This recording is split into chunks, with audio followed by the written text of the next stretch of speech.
Hi, welcome back guys. This is your sensei, back with another fanfiction. This is the first part of What If Female Naruto Time Traveled to the Past. Now before starting, please give this video a like and subscribe to the channel if you want more videos like this. Now let's get into the fanfic. With a cough, Naruto's blood splattered across the rocky surface, glistening in the sun. The burning hot sun, the sun that she had once associated with happier times, now watched on as the 5 nations fell. Around her bodies lay, scattered like leaves in the wind. Kakashi-sensei's crumpled form lay just 15 feet from her own, sharing an eye wide and unseeing in death. Guy was just a few feet behind him. She heard a splutter behind her and slowly turned her head, blue eyes wide. Sasuke lay slain, Madara's scythe running right through his lower torso. It had without doubt ruptured some organ. At the last second he'd swapped sides, fighting alongside her against Madara and the masked man. But even that hadn't been enough. "Naruto," he croaked, voice scratchy, no doubt from all the blood and vomit that had passed it most recently, "come here quick."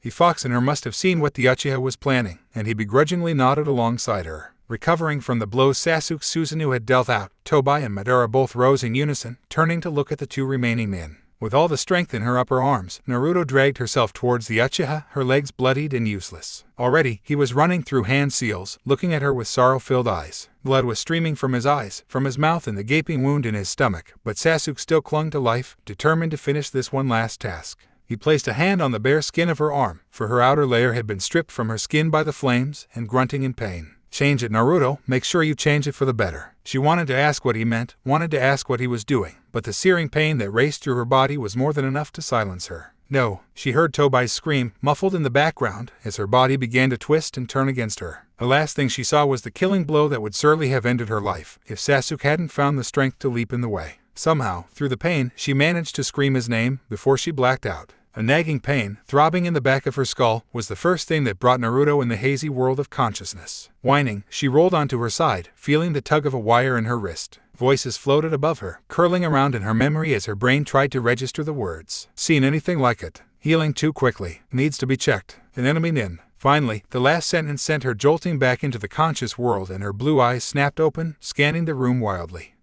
Good morning, sweetheart." She looked up, frowning at the doctor above her, raising one blonde brow. "You really gave us a scare, dear. Our citizens say they saw a meteor fall from the sky, and in the crater, there you are, all covered in burns and bleeding all over the place. You're lucky to be alive, miss." Naruto blinked a few times, running a hand through her inexplicitly short hair before shaking her head. "I just need to run a few tests, okay?" She shook her head harder, feeling her teeth change shape painfully, sharpening and elongating. "No, just give me a second," Naruto hissed, forcing herself to calm down. Everyone was dead, even Sasuke now. But where was she? What had he done? Because this was defiantly Konoha, the same village that had been flattened just a day ago. Pressing her eyebrows together, Naruto rolled onto her side before ripping the IV from her wrist, watching as her skin healed over, like there had never been a hole there. The medic watched her astounded face, but it wasn't over her demon-aided healing abilities. No, it was the thin, most certainly childlike wrist that was resting where her arm should be. Almost hesitantly, she looked down at the rest of her body. Her beautiful figure was gone, replaced by her scrawny and if she was going by the shape of her awful knees 8-year-old body. She blinked before stuffing her face into her hands, screaming for all she was worth. Suddenly, Sasuke's last words made sense. "Change it, Naruto, make sure you change it for the better." To think that idiot had known a time travel jutsu. Why hadn't he used it himself? Why send her back? The medic had long since run off, something about fetching the head doctor to treat her, not that she needed it. What she needed was to see the Hokage, see if this was true. Tobai's horrified scream made sense now. He didn't want her with free rein in the past. "Sasuke, why me?" she whispered harshly, struggling to her feet. Her legs hurt, strained against her weight as Naruto hesitantly tested her chakra. It reacted, as did the fox's chakra, spinning around inside her and begging to be used. Mentally, she sent out a light poke to find Kurama, but sensed nothing. Where could he be? With a grumbled, Naruto headed over to the window, deciding now that she was checking out of the hospital. As soon as she hit the ground, Naruto knew she wasn't in her Konoha anymore. Not the rebuilt one, not the one she'd lived in before Orochimaru's attack. Because the villagers greeted her with light waves, cheerful hellos and happily given smiles. Which meant she was further back than the Nine Tails attack. She hadn't even been born yet. There were streets she didn't recognize, people she didn't recognize. It was like she'd entered an alternate dimension. As if on cue, something burst into her mind, growling and snarling as it did so. Kurama. Scampering over to the park where civilian children her own age were playing, Naruto slipped into the tunnel, taking up the middle compartment like she had done back when she was a child. Without hesitation, she entered her mind, looking at the chrome gates that now stood wide open. Her lodger was laid halfway out, next to a giant hole situated inside her mind. "What did you do?" she hissed, watching as the fox lazily raised the head which had once been resting upon his paws. "We've come back in time, Kit." For the state of the previous Jinchuriki's mind, I'd say we're about 5 years before your birth here. Naruto choked on her own saliva, looking at the fox in distrust and watching as he snorted through his nostrils, sending her tumbling backwards. What? We've come back in time. I was sent back to where I was in this time, and have merged with the chakra your beloved fourth stole from me. Now, I've recovered my full power. Our battle with that masked brat will be much different. Since you aren't born yet, the jutsu just threw you into some random location. If you didn't have my chakra, you'd be dead from the injuries. So that was why Sasuke couldn't come back himself. Anyone else would be killed even attempting it. So, you're saying we have a second chance, Kurama. She didn't want to get her hopes up, but it sounded so good, like the answer to her praise. Kurama, however, nodded, resting his head on his paws again and closing his eyes. Yes, the only problem is that your mind is now linked to that red-headed brat now. I had to tunnel here and I was trapped by her seal, but also bound with your seal. And I much prefer it here than to get ripped out by that bastard and used again. Eyes shooting open, Naruto clutched at her head, shaking it violently before turning to the disturbance. A group of angry mothers were stood there, yelling at her for blocking the tunnel. Making a quick escape, Naruto stumbled out, taking a look around and testing her muscles. She'd need to train her body again, but she'd retained all her spiritual energy. She could easily use all her jutsu now. Scanning the horizon, Naruto froze at the sight of the three-headed monument. Without a doubt, she was most defiantly in the past. And without a doubt, she had the change to change things. Watch out, world, she screamed, several passerbys jumping in shock around her, because here comes Naruto Uzumaki. Believe it, the Hokage Tower was not how she remembered it, tall with a new slick of paint. No cracks, the red paint wasn't peeling anywhere and the symbol looked newly colored. And judging by the bucket of black and orange paint nestled by the side of the wall, it might just well have been. Naruto straightened up her back, puffing out her chest and trying to encourage herself to get her backside inside the imposing building. But just knowing that the third was in there was enough to stop her in her tracks. What was she supposed to say? Oh, good morning, Sarutobi. I come from the future where I'm the only ninja to survive a country-destroying war. Somehow, that didn't quite cut it, even in Naruto's mind. The wind whistled through her short, greasy pigtails, drawing several stares of disbelief. Naruto couldn't help her naturally spiky hair, it just wouldn't lay flat like her mother's beautiful red locks. Instead, it defied gravity, much like what her senseis did. She froze upon the thought, head spinning wildly around. Kakashi-sensei would be around in this time, and he would even be her age. Oh, but I don't know where he lives. Naruto was torn from her internal argument of either finding Kakashi or going to see the Hokage when the man himself walked calmly up to her. He looked down at her little, 8-year-old form before smiling slightly. Now, I don't believe I've seen you around before, child. His gentle voice and full head of hair stunned Naruto, who blinked stupidly up at the village leader before her. He was tall, almost threatening so, if it wasn't for the gently smile that lit up his tanned face. The little beard that hung onto the tip of his chin was slowly starting to turn gray at the roots, standing out viciously against his dark skin. However, it was painfully obvious that any ninja would wear this aging traits as a sign of pride. It took a monumental level of skill to be able to survive long enough to go gray. Miss, the Hokage carefully waved a hand in front of her face, snapping Naruto from her shock. Hokage-sama, I have something important to tell you. The Hokage laughed, clearly not believing the validity of her statement. So, Naruto resorted to the ANBU code she'd been taught shortly before the war. Hokage-sama, the red eagle flies at night. The next thing she knew, she found herself seating before the Hokage, her elder settled in his chair and a rather stunned assistant gasping for breath beside them. Leave us, Sarutobi demanded, coal-colored eyes locked sorely on Naruto. Said girl was currently looking around the room, eyes wide and unblinking. Unlike the last time she'd been in the third's office, it wasn't as reasonably clean, if not a little worn, as it had once been. Instead, everything was new, the walls bright and colorful, the door free of angrily thrown kunai, and the desk swamped in paperwork. A few sheets had flown loose, fluttering around the ground and taking up the floor like leaves in autumn. Naruto pouted, trying to commit everything to memory whilst furiously trying not to focus on the living, breathing third Hokage before her. Child, how do you know ANBU code? And what makes you say enemies will attack us soon? Offering the third a sheepish grin, Naruto ran a hand through her bangs before clamping her hands together on her lap. I know because that was the code used in the Fourth Great Shinobi War. You might not believe me, Hokage-sama, but please listen first. And so she told him everything, from her birth, to her lodger, all the way up to the Fourth Shinobi War and Sasuke's last act. Shaking his head from side to side as the tale was finished, Sarutobi looked back up at the oh-so-innocent-looking girl before him, her bright blue eyes as tough as steel. I believe you. You can control the fox. Yes, he's with me now, but he's been forced to make a connection between both myself and my mother. She'll need to know the truth as well, and why the fox isn't inside her right now. Sarutobi nodded, running a hand through his rumpled hair before shaking his head in slightly distress. I see. Naruto, you may go and familiarize yourself with this Kano whilst I make preparations for you. Report back here in dusk. Yes, sir. It was warm for October, almost unfairly so. Before she'd left the Hokage Tower, the third had told her the year and the date, October 5th. Which meant that Itachi had been born 3 months ago. She unconsciously registered she would also have to change these events as well, frowning to herself. Kurama had retreated back to Kushina's mindscape, stating that the redhead wanted nothing to do with him and would allow him to sleep, which her constant questions would not allow. Somehow, Naruto's feet found themselves wandering slowly down a well-familiar path. Even back in the past, the ground was worn, shops lining the streets and leaving her with little to remember. Nothing had really changed, there was only the odd clothing shop she didn't recognize. The sun was warm against the back of her neck. The standard ninja in training clothes the hospital had put her in offered no protection.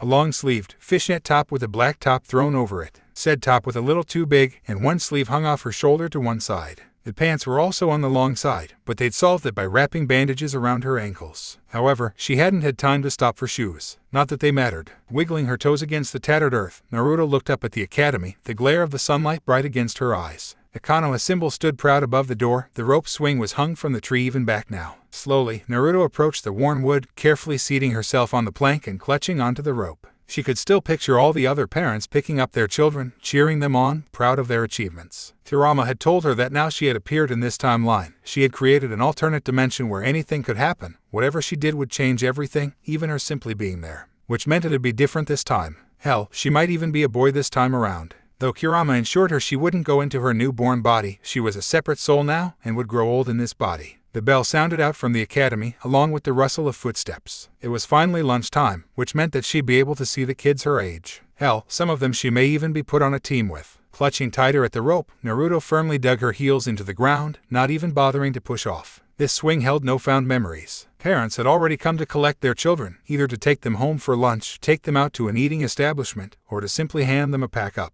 The red doors burst open, multicolored heads flowing out like a dam had burst open. Screams and shouts were heard. The sweat of the younger children could be smelt, and Naruto was more than certain she could hear one of the kids crying. She had to cling tighter to the swing in order to not rush to their aid. Mothers scooped up their children, fathers congratulated their offspring on a recent test, and wannabe ninjas bragged about their newly learned skills. Naruto swallowed, trying to get rid of the bitter taste in her mouth, not quite sure if it was bile or her own emotional turmoil. And that's when she saw him. He was sat off by the steps, in the shade of them actually, nibbling away at his lunch. No parent had come to congratulate him, nor offer him food. Instead, it appeared he'd brought his own, already prepared. His black hair was spiked, much like her own had been when she'd cut it so short she'd been mistaken for a boy. It contrasted against the bright goggles he wore, the black shirt with orange trimming, the dark orange combat trousers he wore halfway down his shins. Naruto felt her heart stop as she recognized him from the description her sensei had given her years ago. The goggles, it could only be one person. One Uchiha, Obaido, the outcast Uchiha. His dark eyes slowly made their way over to look at the parents that were no leaving, and Naruto watched as he forced himself not to cry. He couldn't be any older than she was now, maybe 9 at a push. Slowly, she got to her feet, leaving the safety of her swing and began to approach. She crouched down next to him, throwing her legs out before her and closing her eyes, head leant against the wall behind her. Beside Naruto, Obaido stiffened, looking at the girl from the corner of his eye. He'd never seen her around before. He'd remember hair that bright for sure. The only other person with hair like that was that Jonin Minato. "What do you want?" Obaido grumbled, half expecting the girl to laugh and walk away. He wasn't blind though. He'd seen how she'd been sat on the swing, looking around like a lost puppy, surrounded by all those parents. Naruto smiled slightly, never opening her eyes and simply enjoying her free time of basking in the sunlight. Images of the war, of her friends dying, haunted her. But she knew with effort, she could change everything. Without a doubt. Nothing. "My name's Naruto, by the way." Opening her eye to look at the boy beside her, Naruto grinned as she finished her sentence. From the look on Obaido's face, it was obvious he was waiting for a clan name. It never came. "My name's Obaido Uchiha, and I'm going to suppose everyone in my class once I get my sharing in," he cried, offering her a sheepish grin when he realized he'd all but screamed his dream in her face. Naruto grinned, standing up and sticking her tongue out at the boy. "Well, I'm going to be the best Hokage ever, believe it." Obaido shook his head, lunch long forgotten as he turned to his newly found friend, because he couldn't give her any other title. "Oh yeah, who says a girl can become Hokage? I did, and I will be. You watch me, I'll kick everyone's asses till they believe it." It didn't take long for the two to bond, Obaido even going as far as to share his homemade rice balls, Naruto promising to bring him some fresh vegetables when she got a garden and some seeds. "I've never seen you around before," Obaido began, stuffing the rest of his lunch into his face before grinning at the blonde. "Where'd you come from?" Naruto laughed nervously, looking off to a side as her brain desperately tried to come up with an idea. "I didn't know who my mom or dad was, only that I had a letter from my mother. I only opened it last week, and it said I had a brother, Mina something. Please Hokage-sama, agree to this, so I came here, trying to find him." Watching as Obaido's mouth rapidly opened and closed, Naruto wondered if she'd gone too far. "You're related to Minato. He's so cool, he just finished his own jutsu, and he's working on another. Bruh, racing in I think he called it." Naruto smiled, nodding along, and was secretly glad she'd be able to coax her brother into learning her technique. She knew her grandmother wasn't exactly a noble woman and had slept around a bit, so it wouldn't be strange for her to appear out of nowhere, proclaiming herself to be Minato's half-sister. That, and she also knew the death date of all those in her family. After all, as soon as she'd found out her roots, was it really that surprising to go about looking for her family tree? Luckily enough, her grandmother had died almost half a year ago on the border with Suna, leaving her free to lie her way through Konoha. I don't know if he's cool or not, I haven't met him yet though. Hehe, I'm sure you'll meet him. Anyway, how old are you? I'll be 10 in February. Naruto snorted, leaping to her feet and pointing a finger accusingly at Minato.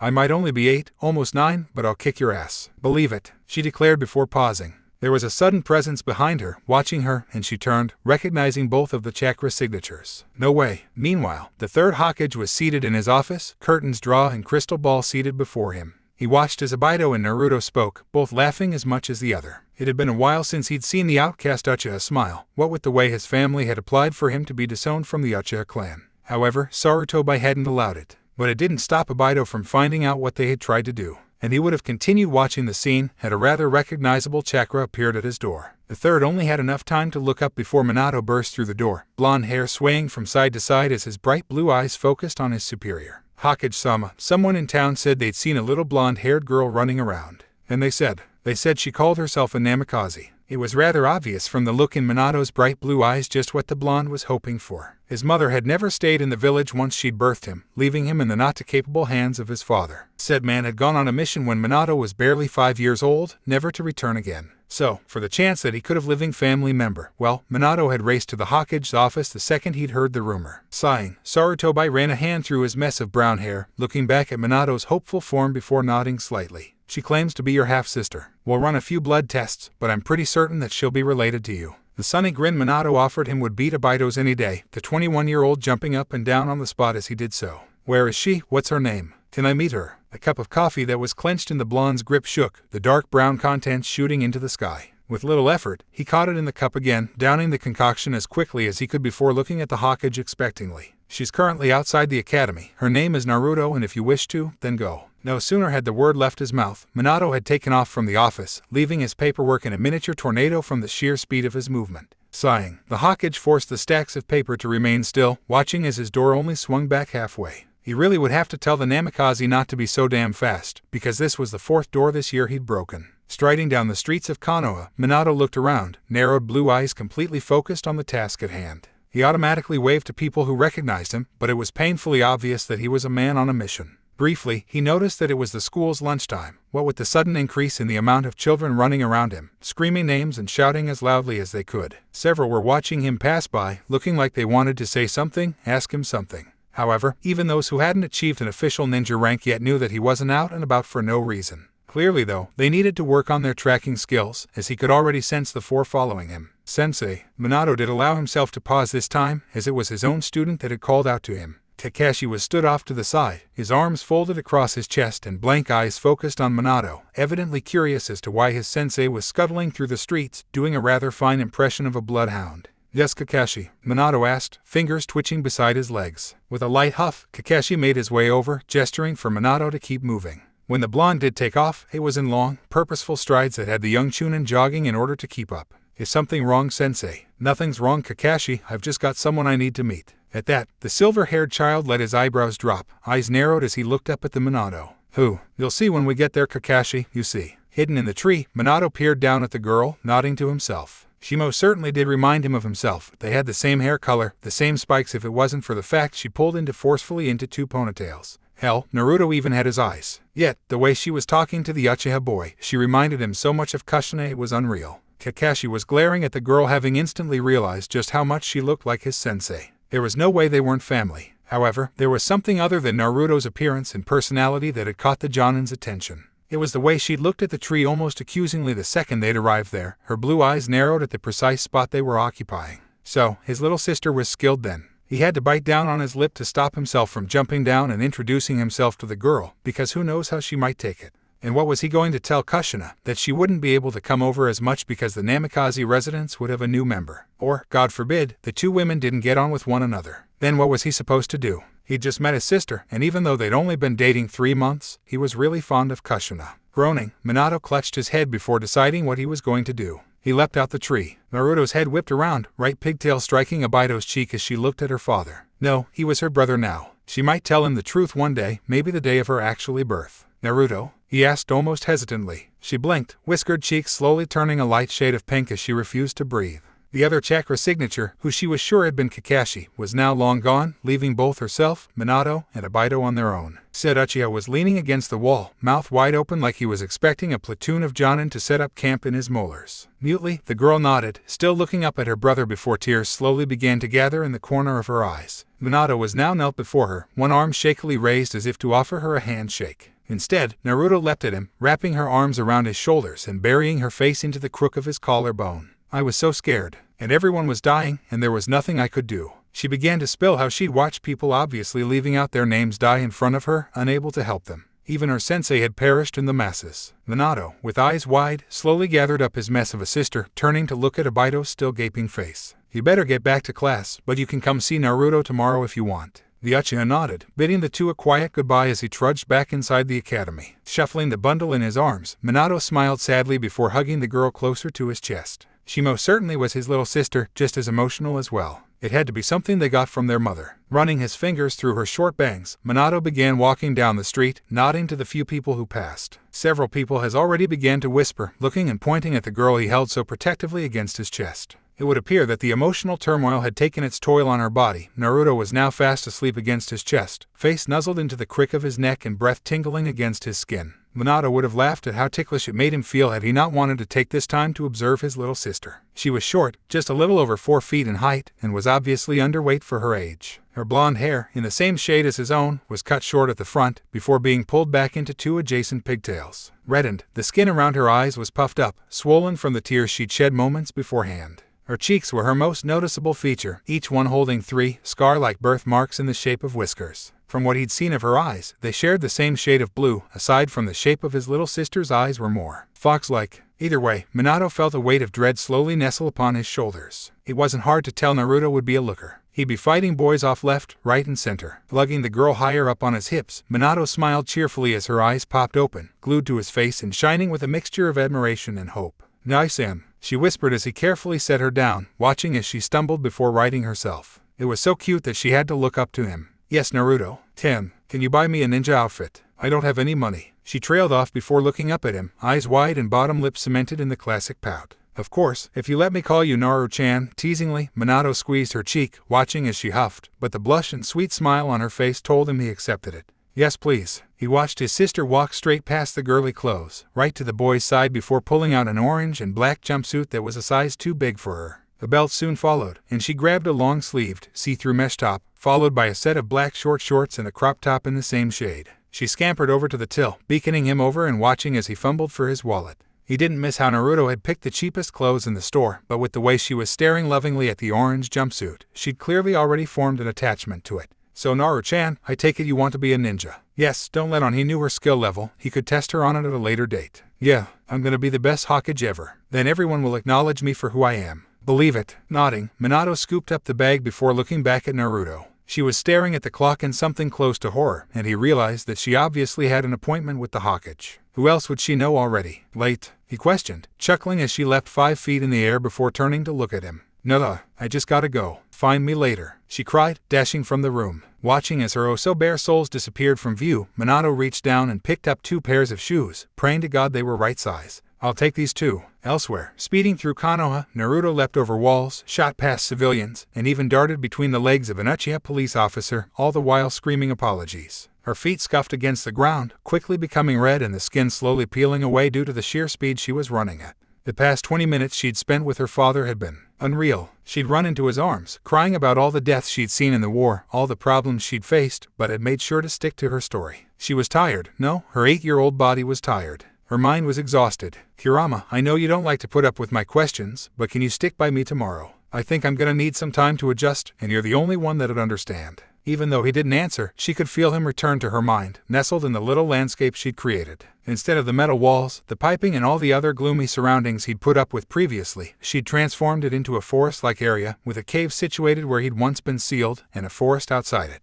At least it would be more comfortable for her lodger. His presence was calming. He was the only one who actually understood what she'd been through, and he wouldn't ever leave her. He didn't really have a choice after all. Once again, the Hawkage Tower was stood before her, and this time, she was ready to face it. Slowly pushing open the door to the main office, she watched as the Hawkage rose from his seat, nodding to her at her entrance. "Take a seat, Naruto," she complied, settling atop the cushioned surface and folding her legs beneath her, something her 17-year-old form wouldn't have been capable of. "What have you decided, Hokage-sama?" she asked cautiously, fidgeting slightly as she did so. "Naruto Namikaze, I have set the blood test to show you as Minato Namikaze's sister. I'm not stupid. I know if you tell anyone else about the future, if I act on the small amount of information you have provided me, that the future may turn out worse. I will thereby give you free rein, you may come and go as you please, and I will rarely question your judgment. However, you will inform Kushina Uzumaki about the basics as to why the fox, Kurama, his name is Kurama. Well then, you will tell her why you are now Kurama's host, in the most basic method you can. I will see to it she does not act upon any of this knowledge. Now, in questions." The Hawkage laced his fingers together, resting his head in his hands and smiling slightly at her. He pushed a glass of orange juice forwards, which she gratefully accepted, downing the glass as quickly as she could.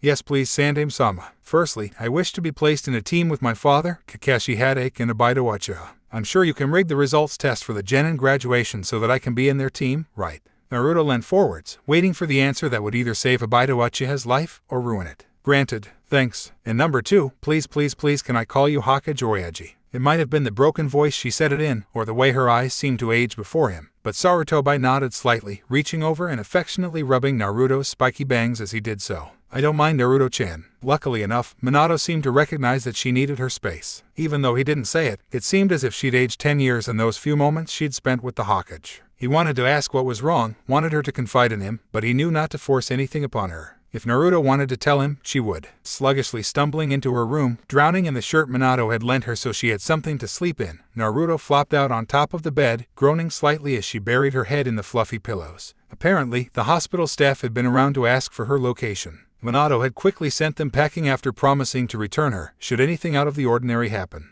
Curling up on her side, Naruto escaped into the safety of her mind, where nothing but Kurama and her thoughts could hurt her. The fox was laid up beside the lake, one claw dipped in the cooling water as he thoughtfully stared into the mirror-like surface. Naruto carefully seated herself beside him, running her fingers through the liquid and frowning. Since it had been the pipes that had supplied her with Kurama's chakra before, she had to create masses of underground streams, rivers above level, and a working weather system to keep the chakra flowing. Especially now that Kurama had all his chakra back. She leant against his paw, silent as she dipped her feet into the lake, looking out over its surface. Sasuke's face appeared before her, back in the Genin days, when they'd been as close as they'd ever been before. And then once again, just before he'd died. But here, he wasn't dead. He wasn't alive yet, and she wouldn't get to experience that kind of bond again with him. She would have to form new bonds, and just hold on to her memories, because once she changed everything, her Sasuke wouldn't exist anymore. The Konoha 11 she'd known, they'd be gone too. Everyone would disappear. Oh, they'd still be there, but they wouldn't be the same. She wouldn't be able to connect to them in the same way. Don't forget, Kit, you'll have new people as well. People you never got the chance to know. Slowly, the images on the lake's surface transformed to the black-haired boy she'd met earlier today, Obito. Then a younger version of Kakashi filtered in, followed by the images of her parents together. You might not know your old friends, but the least you can do is look out for them. Because if I end up in the hands of that masked idiot, I will rip you apart. Naruto laughed out loud, resting her head against Kurama and smiling against the fur. You're right, Kurama. Sasuke believed in me. He knew I could do this, and I will. I'll make his future better, I'll make all their futures better. The last thing she heard before falling asleep was Kurama chuckling faintly beside her, the heat from his body lulling her to sleep. Wakey wakey sleepyhead. Academy starts in an hour. Minato's brash, much too happy for it to be morning voice broke into Naruto's consciousness like a sharp kunai. Groaning, she rolled over, whimpering as a headache danced through her mind, followed by a brass band that was playing to the tune Minato had woken her with. Rolling out of bed, and fighting with her quilt covers for freedom, Naruto tentatively sniffed the air. The scent of home-cooked eggs wafted through the air, tantalizing her highly tuned senses to a point it wasn't even funny. She'd gone to bed so early last night she'd skipped dinner, and now her stomach was demanding she get her backside down there and eat everything.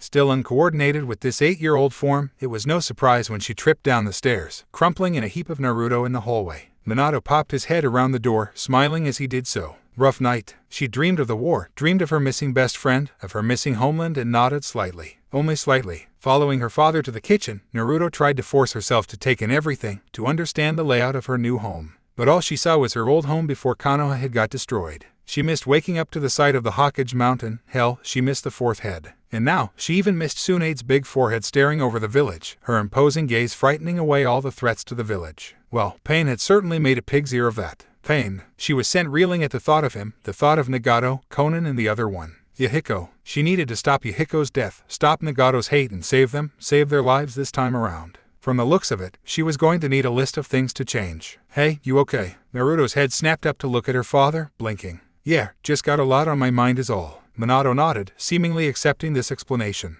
But he certainly didn't miss the way her eyes narrowed as she looked down at her plate. Sometimes his sister looked 8 years old, and other times, her eyes took on a look he'd only ever seen in the toughest of war veterans. Now was one of those times. So Naru-chan, who was that boy you were sat with yesterday? Naruto, being the oblivious idiot she was, simply nodded slightly, running a hand through her hair as she did so. She completely missed the menace in Minato's voice, the way his eyebrows had been drawn down protectively. Oh, that's Uchiha Obaido. He seems really nice, and I've already decided he's going to be my best friend here. He doesn't have a choice. But I still need to find an epic rival to rival my awesomeness. It needs to be someone reasonably strong and cool. Like an Uchiha, but stronger. She knew exactly who she was describing, and was hoping that Minato would click onto the person she was describing. What about Kakashi Hatake? I mean, he's already graduated the academy, so he's pretty strong, but he's like the complete opposite of you in personality. Perfect. Naruto shot up out of her chair, clutching at the egg sandwich before she noticed the time. Epping, she stuffed her breakfast into her mouth, running as fast as she could upstairs. From a seat at the kitchen table, Minato watched in amusement as she came stumbling down, dressed in the outfit she'd chosen out the previous day. By Nisan. After yesterday's events, the Uchiha police were on guard, looking out for the blonde child that had made a fool out of one of their officers. Coming through, a loud, overly exaggerated voice burst through the street, followed by a bright blot of orange. The blur shot through the street, shooting past the Uchiha police and spinning one of the new recruits around from the sheer speed she was running at.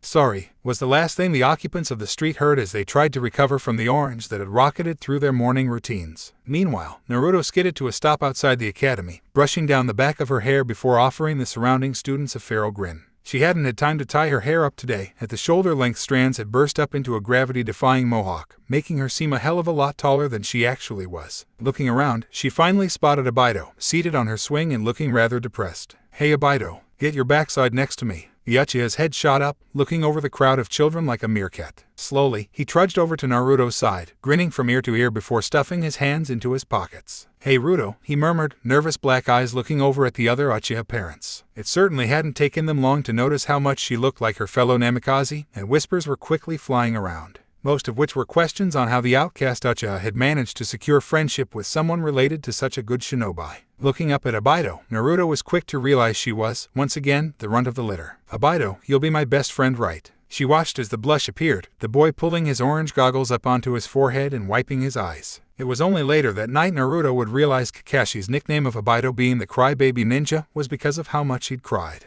Sure Naruto-chan, I'll be your best friend if you'll be mine. Laughing, the blonde-haired girl grabbed hold of Obaido's hand, pulling him into the academy and demanding he show her around. Clearly this was a building that was destroyed in the Nine Tails attack, because she certainly didn't remember this layout. She was just insanely lucky Obaido was so nice. Obaido, on the other hand, was smiling to himself, hands stuffed in his pockets as he fought back tears. No one had really bothered with him before this, and to know that someone wanted to be close to him. Well, they didn't call him the crybaby ninja for nothing. Arriving at the Hokage's office, Minato took a seat before smiling at his elder. Once again, both were clutching at cups filled to the brim with coffee, Minato's legs shaking the more he drank. I'm afraid I'm going to have to ban you from the coffee, Minato. It makes you far too hyperactive, the Hokage mumbled to himself, running his finger around the rim of the cup with a warm smile upon his face. So, how does she check out? Slumping into his seat, Minato took the biggest mouthful of coffee that he could, seeing as it may be his last one ever. Unless he became Hokage, then he could undo the ban on his coffee. Sounded like a plan. Naruto, she's certainly not an enemy spy, and there's no way that she can be faking her emotions towards the village and myself. However, every so often, she gets this look on her face that makes her seem years older. I've only ever seen that look on Sensei's face when he'd talking about the war. Nodding, Sarutobi looked out over Konoha, frowning to himself as he did so. Civilians paced the streets, many having taken refuge after the previous war. Few people knew it, but war was on the cusp of breakout. Iwa had been shady in their movements, Kumo all too happy to expand their borders outwards, almost swallowing the land of Frost whole in the process. As if that wasn't enough work, Suna had been, according to spy reports, mass-producing weaponry. Every country was preparing for war, all but Mist, who was too busy slaughtering their own people to care about what the other were up to.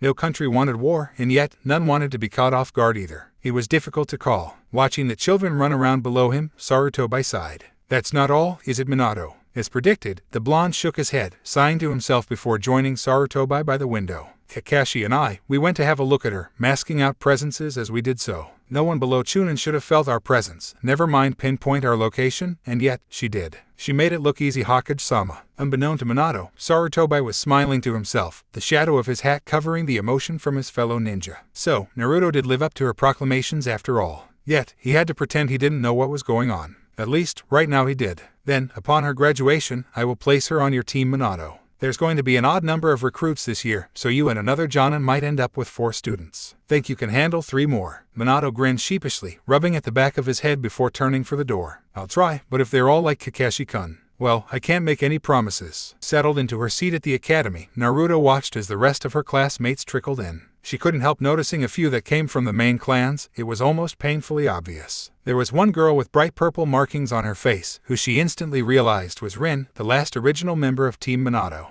A boy from the Aburan clan, complete with heavy-duty jacket, sluggishly made his way in after them, leaving few seats in the room. Abido was on her right, a wall on her left. They both sat at the back of the classroom, Abido uncomfortable with people seeing him and Naruto sitting in her old seat just for the sake of habit. The last child into the room was a Hyuga. She looked around the room, white eyes tinted blue scanning the faces. Finally, they settled upon the most certainly on-time Uchiha, and a soft shade of rose colored her cheeks. Without even talking to the girl, Naruto instantly knew she had a crush on the Uchiha. Questioningly, she shot Abido a look out the corner of her eyes, but he hadn't noticed. Now, Naruto was sure Hinata had never mentioned a girl around Kakashi's age back in her time, and Kakashi had certainly never mentioned there was a Hyuga girl the same age as they were. From her unmarked forehead, it was clear she'd been born after the main child's 3rd birthday, so she should have been around in her time. But then again, there were a good chance she died in the upcoming war. She needed a name. Sitting down for roll call, the class turned to their teacher, a faceless ninja Naruto had never met before, perhaps another casualty of the war. Anyway class,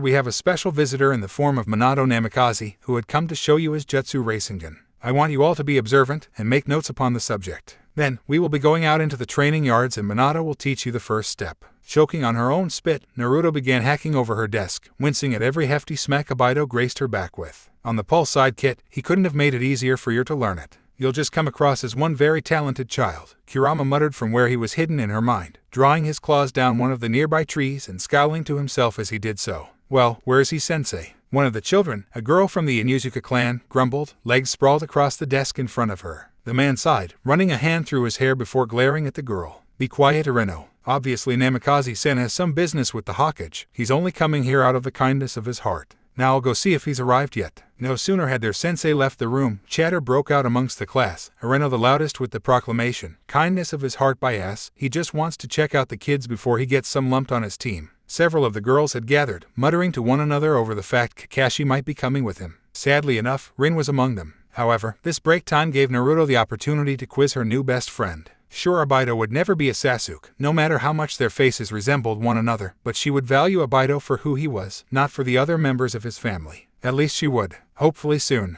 Abido, who's the Hyuga? She whispered, watching as the boy blinked, as if noticing the girl's presence for the first time. Oh, that's Hayes. She's okay, but it's kinda difficult to talk to her. I mean, she's got her Byakugan already, so I can't really ask her about her eyes till I get my Sharingan, otherwise it'll be weird. Ask him about it. Kurama growled in her brain, tails lashing around as an idea slowly formed inside his mind. What? Naruto asked aloud before realizing what she was doing. At the same time Abido offered her a skeptical look. Kurama hissed for her to ask about his blasted eyes. You're not supposed to know about them yet.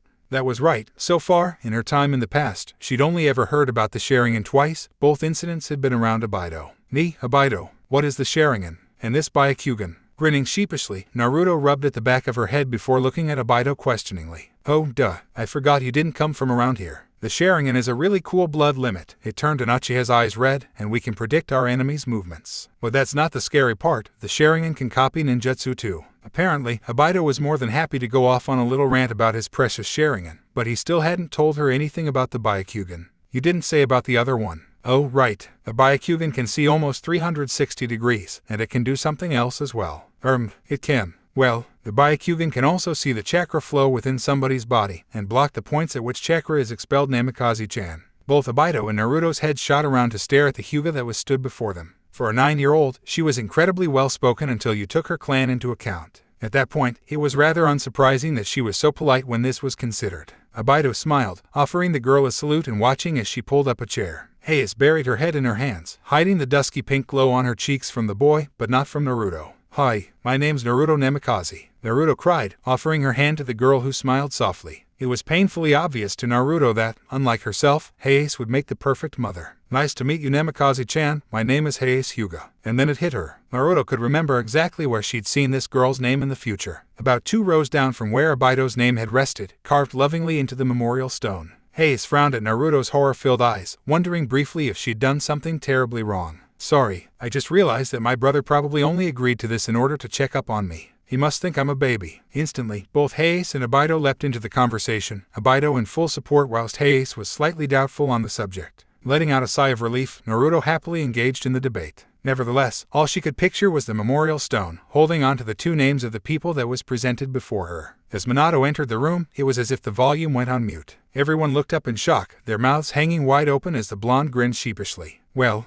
good morning. I suppose you've all had enough of writing for the moment, so we'll go outside and show you the jutsu first, then you can all try it." Seats were vacant in seconds, janitor trampled as children fought over who would get to go outside first. Naruto was the only one left in class, even Hayes and Obito were trying to fight their way through the crowds. Well, she wasn't the only ones left. Half of Kakashi's friends lay crumpled on the floor, whining and whimpering over the fact he wasn't accompanying Minato. Just as she was leaving, however, she heard the blonde remind them that they might end up on his team. Sure enough, that perked their spirits right back up again. Sitting on the worn earth of the training field, Naruto marveled at how much it hadn't actually changed. The training posts were different, of course, seeing as they were renewed every 5 years, but the obstetrical course remained, as did the chain-link fence. The only thing that wasn't different was the small pond that was there in the future. Here, it didn't seem to have existed. Minato was clutching an armful of water balloons to his chest and grinning like Kiba on beef jerky day. "Okay, everyone. The first step to learning my jutsu Rasengan is to spin the water in this balloon until it pops. Like this." With little to no effort, Minato demonstrated it, watching as all the children whispered in awe. "Can you show us Rasengan?"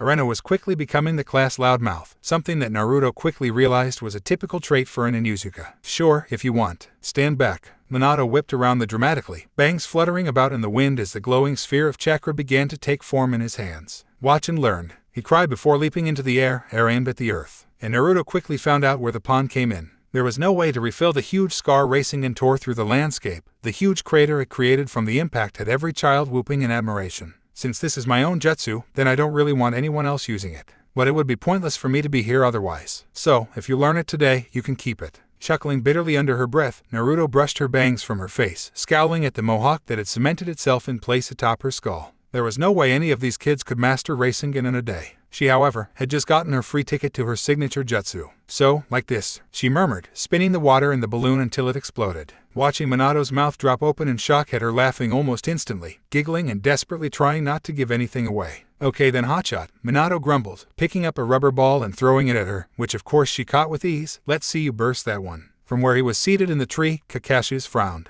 His head was resting in his hands, elbows propped up on his knees as he looked down at the group below. His face scrunched up as the girl popped the balloon, smirking as the water dripped from her fingers like blood. "Hey Kakashi, I'm off to the academy today. You might want to come with me. I know who one of your teammates is going to be, so you might as well get a head start." Minato smiled at the haddock, ruffling his hair happily before grabbing the boy's hand, and before he could protest, pulling him off down the street. Running a hand through his hair, the son of the shamed White Fang of Konoha sighed, cold eyes blank as he watched the girl. There was no way that she could master Rasengan in a day. Surely that last one had just been a fluke. Unlike the previous day when he'd seen her, the girl's hair was unbound, standing higher than his own in a style that would have been comical had anyone else been watching. However, Kakashi Haddock didn't have time for emotions. They were weak, useless, and would only get you killed in the end. However, a small smirk did tug at his lips as he watched the girl sit down, blonde brows narrowed in concentration as she stared at the ball in her hands. There was no way that she would pop this one, and from the look on her face, she knew it. He let his eyes trail over to his sensei, who was showing off for the children who'd already given up. If war happened, and yes, he could see the already forming signs, they would be the first to die. The quitters. Banged. His eyes widened in disbelief, shooting over to the stupid girl that was sat there, hand empty and bits of rubber sprinkled around like confectionery on a cake.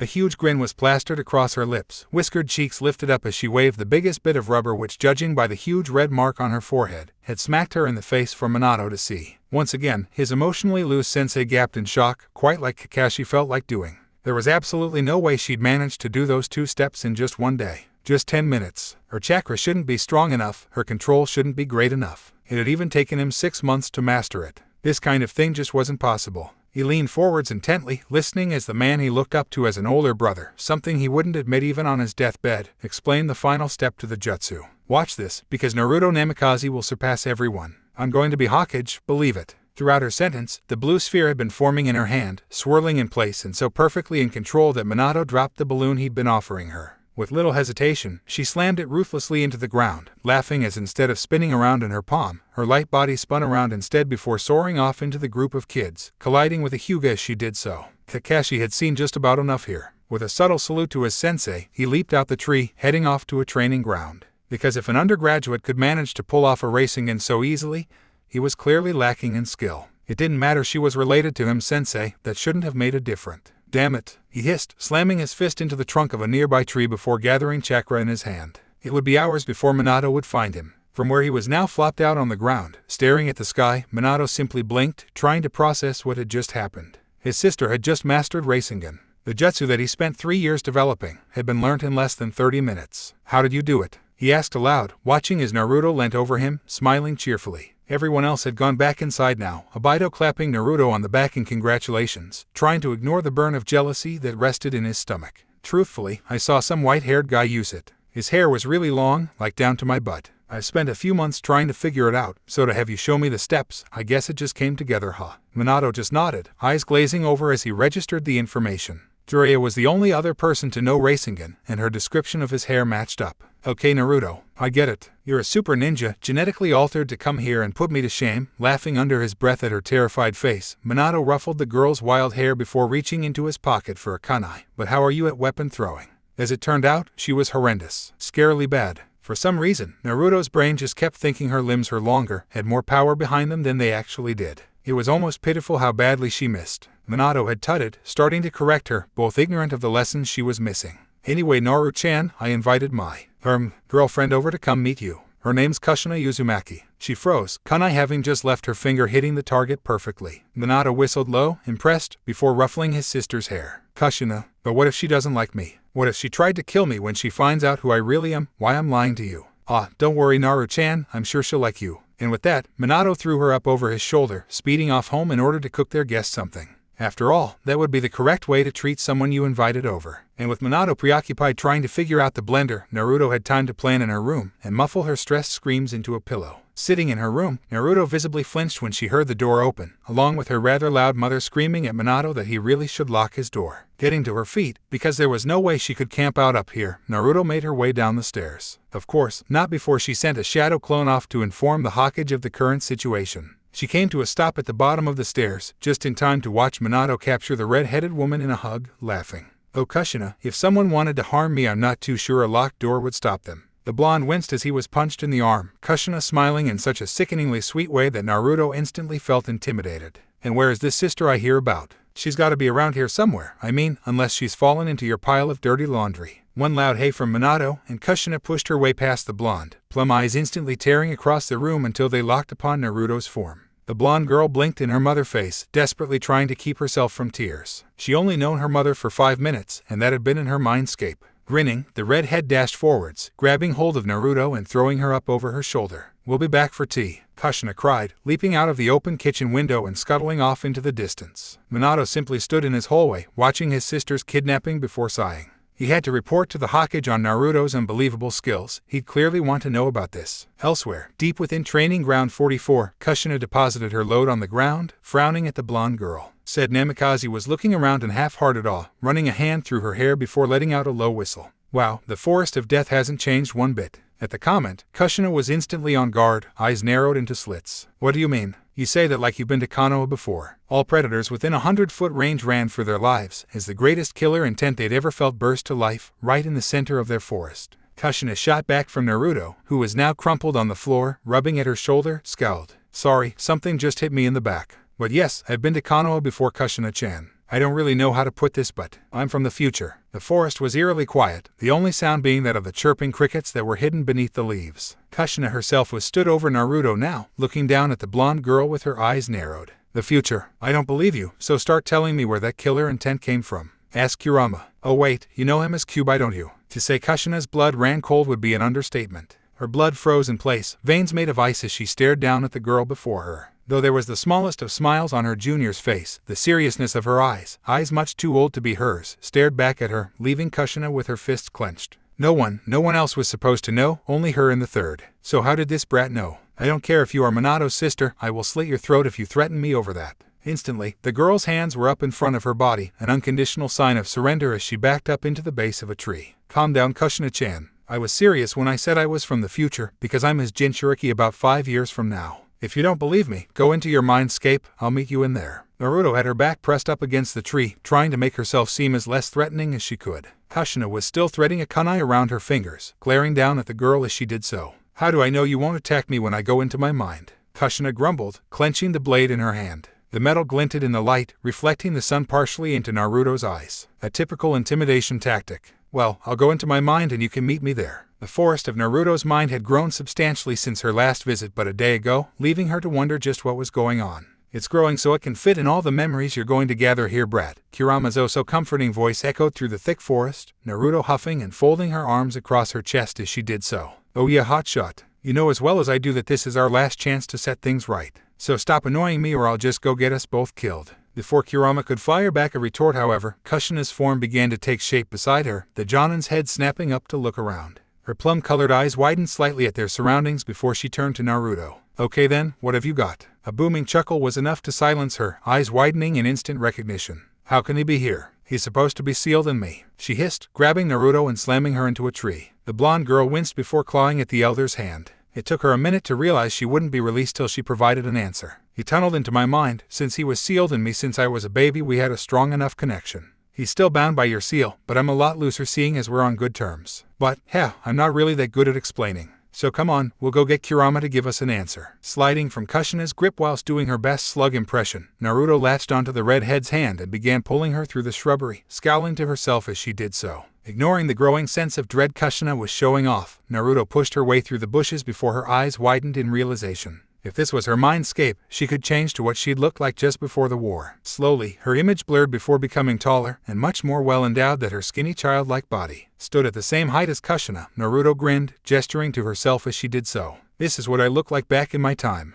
I'm actually 16 years old. You can ask Hokage or Oyaji if you want, he knows about this. The two slowly came to a stop in front of the snoozing and very much not locked up Kurama. The fox slowly opened one eye, scanning the two figures before snorting in annoyance. I'm not some pet to be showing off, brat, he grumbled, glaring solely at the blonde before eyeing the redhead. Kushina, it's been a while since I saw you alive. Still with that accursed chakra I see. The woman bristled at the hostile tone before surprise registered in her brain. Compared to how he'd always spoken, the fox seemed almost fond of Naruto. Shooting the girl a look out of the corner of her eye, Kushina noticed the blonde teen was smiling proudly. Kurama, be nice. It'll be different this time around, so tell Kushina that we are time travelers. What the brat said. Naruto's eyebrow twitched slightly, the Namikaze exhaling for as long as her lungs would allow. So, if you are from the future, you can't be Minato's sister. What's your real name? Kushina asked, folding her arms across her chest and frowning at the genin. My real name is Naruto Uzumaki. She'd shown Kushina her entire life, all from the beginning but sped up so that each year only lasted a minute. From 12 up, she gave each year 10 minutes, and included the memory of Kushina herself telling her of her parenthood. Now, both girls were sat back in the forest of death, Kushina laid flat out on her back and staring up at the sky. Wow. So, you're my daughter then? That sounds so weird, Titebane. Naruto nodded, scowling down at her once again, tiny limbs before standing up. I need your help, Kushina Nichan. The redhead nodded before standing up herself, grabbing Naruto and throwing her onto her back, piggyback style. So, his name's Kurama, right? Both girls snorted at the topic of choice before the redhead shot off into the undergrowth. Arriving back at Minato's house, Kushina set the little blonde girl down before ruffling her short layers of hair. Command Squirt, I'll show you how a real Uzumaki cooks Titebane. Naruto followed her mother in, blinking a few times before a light blush dusted her cheeks. Watching as Minato welcomed them back, Kushina quickly slaughtering him when he asked if he was allowed to cook, she couldn't help but feel if this was what it was like to have a family. Kushina began pulling out several pans, beckoning for Naruto to join her. Without even looking at what they were doing, Minato turned a chair away from the table, poised perfectly for Naruto to stand on, thus she'd be able to watch the Uzumaki work. Okay, Squirt, what should we have for dinner? Minato, from where he was reading several Jonin updates which were focused around Iwa and Kanoha's rather delicate relationship, frowned. Do I not get a say in this? No. What would you like, Naruto? The girl smiled before flexing her fingers over the countertop. Can we have red bean soup? Yeah, Databane. It's almost as good as ramen. Finally, someone who agrees with me. Sitting around the table, Naruto looked at the bowls that had been presented before her. She sniffed the air carefully, inhaling the sweet scent of her dinner. It was, after all, traditionally a desert. However, after learning of her real identity, Kushina had happily made anything she wanted, regardless of Minato's, albeit half-hearted, protests. Stirring the soup with her spoon, Naruto smiled softly, her face appearing worn. "Thank you, Kushina-chan. No problem, Squirt, don't mention it." The next day just so happened to be a Saturday, and it just so happened to be the day Kushina had miraculously managed to get a day off. So, after a rather long talk with the Hokage, and several prank-related threats later, both Naruto and Kushina were outside of Konoha and ready to do some super-secret training. Looking around the forest clearing, Naruto nodded slightly before offering Kushina a grin. "I think this will do, but the landscape will without a doubt be ruined. You know Minato-Nason has his Jutsu Rasengan. Well, I not only learned that in the future, but I completed it. Give me a minute to gather some sage chakra." Sitting down on the worn earth, Naruto became perfectly still, feeling the gaze of her mother resting heavily upon her shoulders. Obviously, the woman would be curious as to what her time-traveling daughter could do. Only she'd rather think of the blonde as sister for the moment. She was much too young for a child after all. Naruto was slowly starting to feel the buzz of energy around her now. This body might not have been trained in sage mode, but her mind had, which simply meant that she would just have to take a little while longer to collect the natural energy around her. Slowly, the orange-colored, eyeshadow-like pattern began to form upon her face, her pupils slowly changed shape. Shooting to her feet, Naruto turned to look at Kushina with a grin. "We're going to have to come up with an excuse as to why so many trees are gone." "Wind jutsu gone wrong," Kushina offered, knowing that both of them had more than enough chakra to pull off that excuse. Nodding, Naruto ran a hand through her perfectly formed pigtails before two clones poofed into existence beside her. Without hesitation, they began to form the Rasen Shuriken, the wind whipping around as the chakra began to gather. Swinging her right arm forwards, Naruto let go of the swirling mass of chakra, toad-like eyes following its destructive path as it tore through tree after tree, bell-like screech echoing through the suddenly bigger clearing. Turning to look at her mother, Naruto bit her lips slightly, waiting for some comment. "That was awesome, Databane. If we do go to war, there's no way we're going to lose with you on our side." Capturing the girl in a hug, Kushina proceeded to squeeze the living daylights out the girl, ignorant of the gasps and squeaks coming from her form. "That's not all, Kushina-nichan. Let me show you Big Ball Rasengan." In Training Ground 22, Minato was rather flabbergasted when his girlfriend suddenly appeared, a ragged Naruto slouched over her back. Thankfully, Kakashi had gone off to sort out his monthly allowance with the Hokage, so he didn't have to worry about interrupting the silver-haired genius's training. "What happened?" he whispered, gingerly helping his sister from Kushina's back and lying her out on the ground. "We were only training, she doesn't stop." The blonde snorted in laughter, weakly clutching at her ribs when they started to hurt from too much laughing. "I won't get good enough to be the bestest ninja around if I don't keep training, believe it." Minato raised a brow before shaking his head in disbelief. Meanwhile, just out of Minato's line of sight, Kushina smiled softly, shaking her head as she did so. "I'll say," Sasuke offered her a cocky grin, much unlike the cold one she was used to receiving. After having just witnessed the death of her beloved sensei, she didn't know whether to laugh or cry. "Come on, Naruto, we'll take these bastards down," Sasuke hissed, gathered up his chakra and the black flames of Amaterasu bursting to life beside Madara. With a nod, Naruto began forming her own Rasengan, only for a sickle to rocket up out of nowhere, lodging itself deep within Sasuke's abdomen. He chucked, Susanoo flaring to life seconds too late, but the huge purple arms battered both of their enemies, allowing Naruto the opportunity to crawl closer to her best friend. And then, she could see him dying to protect her. Naruto woke up in a sheen of sweat, mouth open as a silent scream tore through a throat that wasn't able to produce that kind of tortured noise. As did any time of her thinking about the future, past, a wave of depression descended upon her, leaving her chalking, desperate for something to cling to. However, the measly pillow would have to do for now. Curling around the plush form, Naruto let another sob rack her body, wincing at how bad she was when it came to emotional control. She'd gotten through life screaming at her enemies. She'd never needed to control her emotions because they'd been one of her most effective weapons. Something that had certainly come back to bite her. Not even Kurama would soothe her right now, not that the fox could. He was currently with Kushina, the latter wanting to know more about her daughter and the fox itself. The second she's realized he wasn't all hatred, she'd instantly wanted to befriend him. This had made the fox very irritable, and Naruto didn't exactly want to seek him out right now. Grimacing, Naruto forced herself to stop crying, picking up the pencil and paper she'd left beside her bed. It was her list, the list she was going to leave with Kushina the second she finished it. So far, she had a list of duties that needed to be completed, which included the likes of saving Obaido's life, saving Yahiko, and hopefully stopping the formation of the actually Akatsuki by talking to Pain, straightening young Kakashi out should that not happen due to the Obaido interference, stop both her father and mother's death by stopping the Nine Tails attack, and doing something about Itachi's involvement with the Uchiha massacre. In fact, she mused, scribbling down Shisui's name as she did so, I'll add him to the list too. If what Itachi said was true, and why would he have a reason to lie, then Shisui could be a great help. Come to think of it, I really should visit the Uchihas to see what's going on. Maybe I'll bully Obito into inviting me over. Setting the pencil and paper down, Naruto rolled over onto her back and stared up at the ceiling. She kept picturing her Genin days, just before the Chunin exam, just before everything went oh so wrong. But now, if she acted right, then it could go oh so right for Minato and Kushina's next daughter. Because honestly, now that they'd met her, what could they name their child? Would she even be a girl? Just by being in the timeline Naruto had royally screwed up. Hell, if she's known that Jutsu Sasuke did, she'd probably have gone back just to see if she damn well could screw up the timeline. And, if she had already changed events, why not go the whole way and change everything? Forget trying to return to her time, there would probably be nothing left there anyway. She'd make a life here. It wouldn't be a complete life, not without her old friends, but it would certainly be a life. More than what she'd had if she'd stayed. It had been a week since she'd been in the past. Naruto rubbed her sleeve against the metal of her forehead protector, smiling at her reflection. The leaf symbol was carved perfectly into the surface, a proud typify if anything. Tying the black cloth around her forehead, Naruto blew the short strands of hair that fell over the metal away, only for them to fall back in place. Scrambling down the stairs, Naruto skidded to a halt in front of Minato, grinning sheepishly before running a hand through her hair. "Good morning, Minato-Nason." Capturing her fellow blonde in a hug, Naruto turned to the clock, eyeing it wearily. It took her a few seconds to realize that she was late, very late indeed. "Gah, I'm gonna be late. Gotta go Nisan." Waving her farewell, Naruto took off, leaping out the window because it was already open unlike the door. With her feet rhythmically hitting the floor, Naruto jumped over several 3-year-olds, offering them her trademark grin before taking off down the street. She pumped chakra into her legs, face twisted in concentration as she realized she was late. Unfortunately, she wasn't the only one that had forgotten the day's importance, for no sooner had the academy come into sight, something smashed into her side and left her groaning in pain.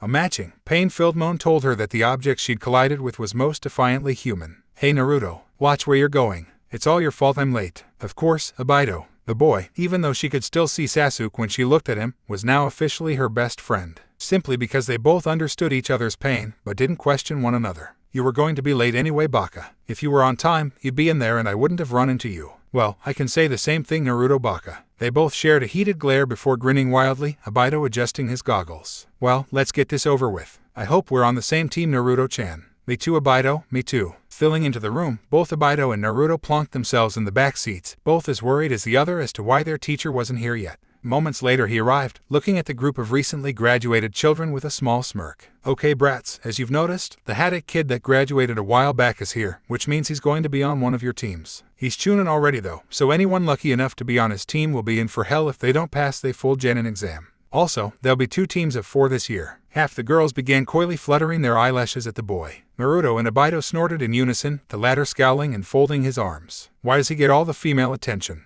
You can't even see his face." Naruto nodded mutely, wondering if she should tell Obito about his own little fan. Ace was sat beside the boy, frowning at the comment before shaking her head to snap out of it. "Okay, Team 6, Daichi Aburame, Asuma Sarutobi and Hayes Hyuga. Your sensei will be Hisashi Hyuga." Naruto frowned, realizing that had to be Neji's dad. She didn't know he'd had a Genin team, never mind he'd been the one to teach Asuma. "Team 7 will be Kurenai Yuhai, Guy and Genma Shiranui. Your sensei will be Madoka Ashioto. Team 8 will be Obito Uchiha." Beside her, Obito sucked in a breath, his eyes wide and goggles resting atop his forehead protector, Naruto Namikaze. "Yes." Obito leapt out his seat, celebrating before offering the girl in question a high five. If it wasn't for the fact that she set the teams, Naruto would have been sharing the same reaction. Instead, she high-fived Obito before curling her fingers around his hand and pulling him back into his seat. The teacher sent her a grateful look, whilst half the girls grumbled how they'd hate to end up on that team. As I was saying, Team 8 is Obito Uchiha, Naruto Namikaze, Kakashi Haddock. "What? And Rin Kichona.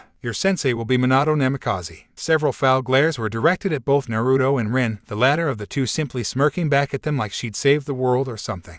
But if what Naruto remembered about Kakashi's story's not that he really mentioned his old teammates much, Rin had been a fangirl till war broke out. "Yes, we got Rin on the team." Obito's loud whisper wasn't really a whisper at all, what with it being so damn noisy. The girl herself huffed, whilst Hayes' shoulders visibly deflated. This Naruto, though, is one big mess waiting to explode. Sitting on the rooftops, Naruto stared at her father as he sat there, wind whistling through his blonde bangs and overall, looking pretty damn dramatic. Behind him was the Hawkage Mountain, the 3 faces which would soon be joined by a 4th. In fact, she might even be able to see his initiation into office. "Okay then guys, as you know, my name is Minato Namikaze. I like reading and my favorite book is the first one Jiraiya ever wrote. My favorite food is anything my girlfriend cooks, and my hobby is training. My dream is to become Hawkage, so then I can watch over everyone in the village and protect my homeland. Tapping at his lips, Minato looked at the group of genin before pointing to Rin. Ladies first, introduce yourself, princess. Scowling, the girl with the purple face markings leaned forwards in order to capture the attention of her teammates. All but one paid attention to her. My name is Rin Kichona, I like strawberries, my hobby is collecting shells, and I want to become as good as Tsunade-sama. Unlike Sakura, she hadn't said anything about her crush. Naruto wasn't sure if this was an improvement or a downgrade.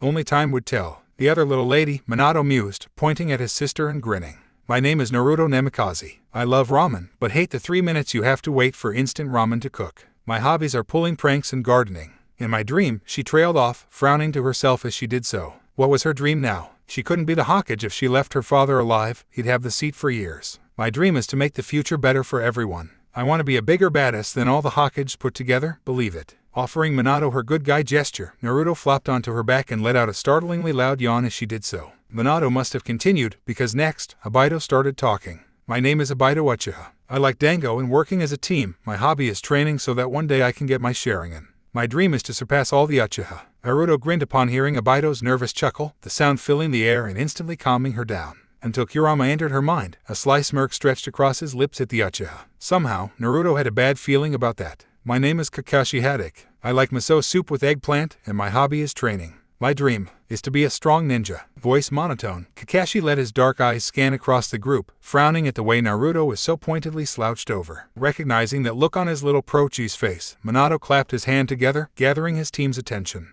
Okay guys, I want to test you, to see if you are at Genin level. I already know you'll learn to work with each other. Eventually. Obviously Kakashi's above Genin level, but I want to test him out anyway to see where he's at now. It'll be a good opportunity to get to know one Anther's strengths and weaknesses. So, go get some dinner and meet me at Training Ground 22 in exactly 1 hour. Don't be late. Fixing Obito with a sharp glare, Minato frowned. Obito, this means you. Walking down the streets of Konoha, teammate looked between one another nervously. They were walking this way because Kakashi hadn't been fast enough to ditch his team, meaning Naruto had come just short of latching onto him. Obito was following his best friend, whilst Rin was all out stalking Kakashi. So, where are we eating? Kakashi scoffed at the girl's bluntness, fully expecting her to leave in tears like the majority of other girls did. However, he got the shock of a lifetime when she actually grabbed him by the collar, dragging him into the nearest restaurant. Obito watched the scene in shock before bursting out into hysterical laughter, only just able to follow the two. Rin remained stood outside, her mouth wide open at what she'd just witnessed before scuttling in after the group. The brunette managed to sit down just as Naruto ordered for both herself and Kakashi, who was currently sat with a sour expression on his face. Obito had ordered for both he and Rin, the latter getting the same miso ramen as Naruto but with a side plate of strawberries. So guys, how are you doing? Naruto asked causally from her seat between both Obito and Kakashi. Fine, Rin, who had slid into the round booth to sit next to Kakashi, answered, looking over the drinks menu whilst trying to keep the blush from her face. It was almost overwhelming sat so close to the haddock. Said boy looked like he wanted to be anywhere else than here. Which wasn't surprising, what with the way Naruto and Obito were just so goddamn annoying. As the food was served, all of Team 8 looked down at their meals greedily before reaching for chopsticks. However, the ringing of bowl meeting table distracted them. For Kakashi's bowl had been completely cleared, the only sign food had ever existed in its potted walls was the small ring of sauce that sat pitifully alone at the bottom. Said boy finished chewing and swallowed, ebony eyes observing the group from between two navy-colored strips of material. How he'd managed to eat all that, and get his mask on and off in that brief moment, Naruto would never guess. She stared, as did her other two teammates, at the haddock, said boy simply frowning at the group as he did so. You will need to hurry eating, we have only 15 minutes before we must meet Minato-sensei and a shinobi must always be on time. Scowling, Obito began to slowly eat, Naruto all but hoovering up her ramen, much to the horror of the occupants of the booth. Rin did her best to be quick, she really did, but when Obito finished eating, she left the small amount of miso ramen she'd failed to eat which Naruto happily wolfed back and took her strawberries to go. Unfortunately though, it seemed Naruto was the only one who had money on their person and had to foot the bill. To say Gama-chan would be emaciated for a while would be an understatement. Upon arrival at the training grounds, with Obito all but locked in place by the combined efforts of Rin and Naruto, Team 8 began looking around for their sensei. Minato was sat atop one of the tree branches, whistling causally as he read a book like he didn't have a care in the world. From the look of it, he even had a packed bento box from Kushina. When Kakashi coughed to gather his sensei's attention, the blonde looked up from the worn pages before grinning sheepishly. You're all on time. Well, let's get started. Leaping from the tree and landing perfectly, Minato bit into the apple before pointing at Naruto. Eeny, meeny, miny, mo, catch a tiger by the toe, if he screams, let him go, eeny, meeny, miny, mo. Apples in the garden, fishes in the sea, if you want a pretty girl please choose me. His finger ended up on Obito last of all, who scowled at the pretty girl comment. Both Naruto and Rin chucked before retreating to the base of the trees, Kakashi slowly following them before scampering up onto a tree branch to watch. So Obito, are you ready? Because it's time to start. Minato dashed forwards at the Uchiha, who yelped at being caught off guard. Diving to the side, Obito rolled before quickly coming up into a crouch, running through a set of sloppy hand seals. As Minato turned to look at the boy, Obito grinned before whispering, "Fire release, great fireball technique," under his breath. Breathing out, Obito watched with smug satisfaction as the fire rolled across the training ground, Minato nodding after he'd dodged it. "I'm impressed, ninjutsu at your age. However, let's test your taijutsu." And without hesitation, they were both locked in hand-to-hand combat, Obito losing his advantage rather quickly. That was the problem with the taijutsu taught at the academy. It was supposed to be used by fully grown ninja, not fresh out the academy genin. Which meant unless they had their own style such as the gentle fist or had come up with their own moves, they were pretty much stuffed at close range. "Okay, that's enough," Minato mused, catching Obito's foot before the blonde could land a kick. "Brat, Kushina wanted me to remind you to not look too impressive. There are spies in the village, and we don't want to have to break out of Iwa." Nodding in Kurama's voice, Naruto looked at both Obito and Minato, whom were grinning at one another. "Okay, Obito, you can pick the next person." Kakashi, watching the Haddock fight with multiple lightning jutsu and a handful of earth style, left Obito, Rin and even Naruto feeling a little put down. Finally though, Minato called it quits, taking a swig from his water bottle before looking at Kakashi expectingly. The silver-haired Chunin frowned, looking at the two girls left before narrowing his eyes at Naruto. "Namikaze," he murmured before climbing back up into his tree, leaving him far from Rin's grasp and a good location to watch the next fight from. "Alright, let's go." Shooting to her feet, Naruto rotated her arms before jogging into the clearing, Obito proclaiming they were going to see a real fight now. Rin simply scoffed, shaking her head as she did so. All of the team had seen Naruto's Rasengan, but clearly thought it had just been a lucky fluke. "Okay, begin," Minato cried, taking several steps away from his sister. The girl in question frowned, trying to decide the best way to go about it. Then again, back in her old genin days she had her signature jutsu, so why not use it now? Forming the ram sign, she offered her sensei a feral grin before crying out, "Multi-shadow clone jutsu." As if on cue, just short of 200 Narutos appeared within the field, Minato chalking upon his own spit as he saw the sheer number. Kakashi actually dropped his drink, which landed upon Obito's head. The Uchiha spluttered, looking at all the clones before shaking his head. "I don't get it, what's so great? They're just illusions." "Idiot, shadow clones are solid clones, where the user splits up their chakra equally in order to make one. I know Minato-sensei can only manage 4 at best, so either this girl is an idiot, or she has a massive amount of chakra." Both Obito and Rin were highly startled as Kakashi's sudden appearance. The silver-haired boy crouched between them and watching the fight with sharp eyes. "Okay, let's go then," Naruto cried, all the clones nodding and shaking their fists in the air. They began running towards Minato, and it most certainly sounded like a stampede. With all the footprints that were sure to be left over, it had probably looked like a stampede had passed through as well. But, even with numbers on her side, she was still no match for Minato's speed. True, if she'd been in her old body this wouldn't be a problem. However, little 9-year-old's muscles could only go so far, could only be pushed so hard. As she was thrown back again, Naruto grunted, struggling to her feet before forming the same seal. "I won't give up, multi-shadow clone jutsu." Though the numbers had been cut by half, there was still 100 clones once again surrounded Minato, who let out a whistle of appreciation. "Damn, so much chakra," he once again said about destroying them, only leaving 4 for Naruto to work with. "Let's try taijutsu, shall we, Naruto-chan?" Minato asked with a grin, wiping his brow as if there was sweat on it. Scoffing, the girl dashed forwards. Nevertheless, it was painfully obvious her taijutsu was lacking. Her brain still thought her arms were longer, her legs stronger. So, with nothing else left to do, Naruto simply collapsed to the ground, whining. Too tired. After Rin's fight, Minato approached the group, nodding to himself. "Well, we've got a talented bunch here. One aspiring medic, a surprisingly Uchiha, 1 genius, and 1 chakra demon." Minato didn't seem catch the way Naruto froze at the word, and if he did, he didn't say anything on the matter. "I'm rather impressed. Anyway, tomorrow we'll have our first mission, which I've already booked. We'll be out of the village for 3 days, 2 days travel and 1 day working. But don't get your hopes up, it is a D-rank mission after all. So, I'll see you tomorrow." And with that, Minato poofed away, leaving the group on their own. Kakashi got up, turning around and walking away, ignoring both Naruto and Rin's calls for him to join them for the rest of the day. Because he was angry. He worked hard, he studies and he trained, God he trained so much. And then this girl comes out of nowhere, with unheard of chakra reserves, and all but blows him out of the water with it. She was an idiot, yet so strong. He needed to train. Bright and early the next morning, Naruto awoke to the splash of cold water against her skin, soaking both her face and her pillows. Spluttering, she shot up in bed before eyeing the offender. Minato was stood above her, grinning so happily that he could have been the sun itself, the sheer light energy he was giving off. However, Naruto was never one for mornings, not if she could get away with it. Scowling, she grabbed hold of her pillow, going to throw it at the Jonin until he lifted up a fully prepared pack, complete with detachable name tag, and waved it in front of her face. Come on Naru-chan, first mission today. I can almost hear the farmyard now. Smiling wistfully, Minato all but skipped out the room, whistling the entire time he went. Groggily dropping out of her bed in the most graceful of manners, Naruto groaned as her face hit the floor with a loud thump. Chop chop Naru-chan, came the cheerful cry from downstairs, leaving the blonde girl to wonder just what she'd done to deserve this punishment.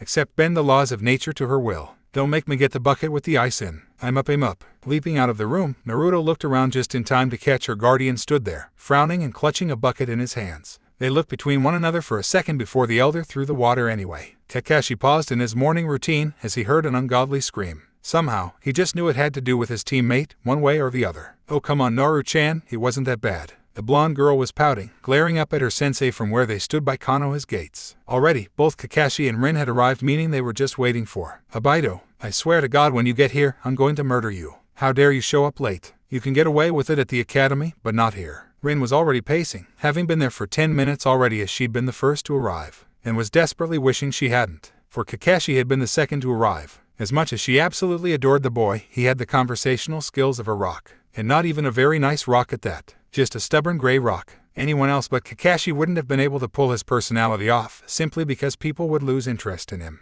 It was only the genius status and his father's mistake, but she wasn't stupid enough to mention that kept the boy from becoming invisible. Naru-chan, what are you doing? And then there was her other teammate, the girl who could throw around 2 Jonin-level techniques as easily as she threw around Kanai, if not better. The girl had placed her back neatly on the floor, wrapped the blanket from said pack around her small frame, and was using her bag as a pillow. What does it look like, Minato-sensei? I'm getting comfortable, because there's no way Abido will be here within the hour. That's against shinobi regulations. Kakashi remained, her hands stuffed into his pockets, and was all but glaring at the girl. A shinobi must always be alert. Rule 34. Naruto yawned again, rolling over and away from the annoying voice before letting out a peaceful breath. Yeah, whatever, Kakashi. Just tell me when he gets here. Rin scowled at the girl's blatant disregard for the boy. That boy was even her and her own superior. From the way Kakashi stood rigid, she just knew he was in a bad mood. And it was all Abido's fault. Her final teammate and a royal pain in the rear. Abido was everything a shinobi, never mind Uchiha, shouldn't be. Cheerful, loud and late. Always so late. Leaning against the tree beside Naruto and sliding down the bark till she was sitting, Rin let out a yawn. She'd gotten up early for a nice early mission.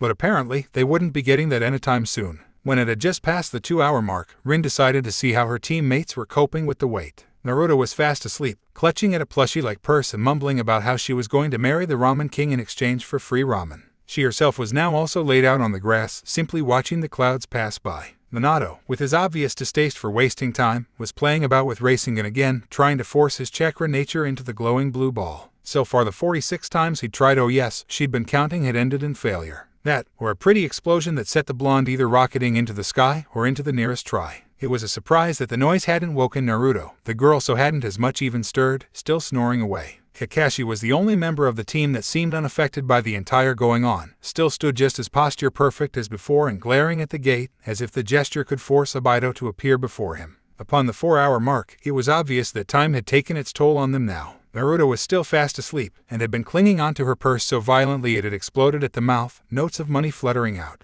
Minato had been kind enough to gather up his sister's money, stuffing it into his pants pocket to return to her at a later date. Or so Rin hoped. The Jonin himself had decided to switch tactics, having realized that expanding all his chakra before the mission wasn't the greatest of plans, even if it was a lowly D-rank mission. Now, he seemed to be working the theory for a new jutsu, one he refused to show Kakashi. Even he, Hakate Supreme, had been affected by the horrifyingly long waiting time. For the silver-haired boy was slouched against a tree, sharpening his already pointy weapons to a kunai that promised death to the target. And it was at this point she heard footsteps. Abido arrived much in the way a woodland creature would avoid prey, loudly trampling towards them and rushing like he was very, very late. Which he was. Sorry I'm late. I saw an old lady and had to help her cross the street, but then a black cat went across my path, so I had to take the long way around. Then I saw the same cat in a tree and had to help get it down. But because of that, I had to go the long way around again in case I crossed paths with it again. As I was walking by, I spotted some roses, so I had to stop to smell them. But then I felt like I was discriminating the other flowers, so I had to sniff all of them.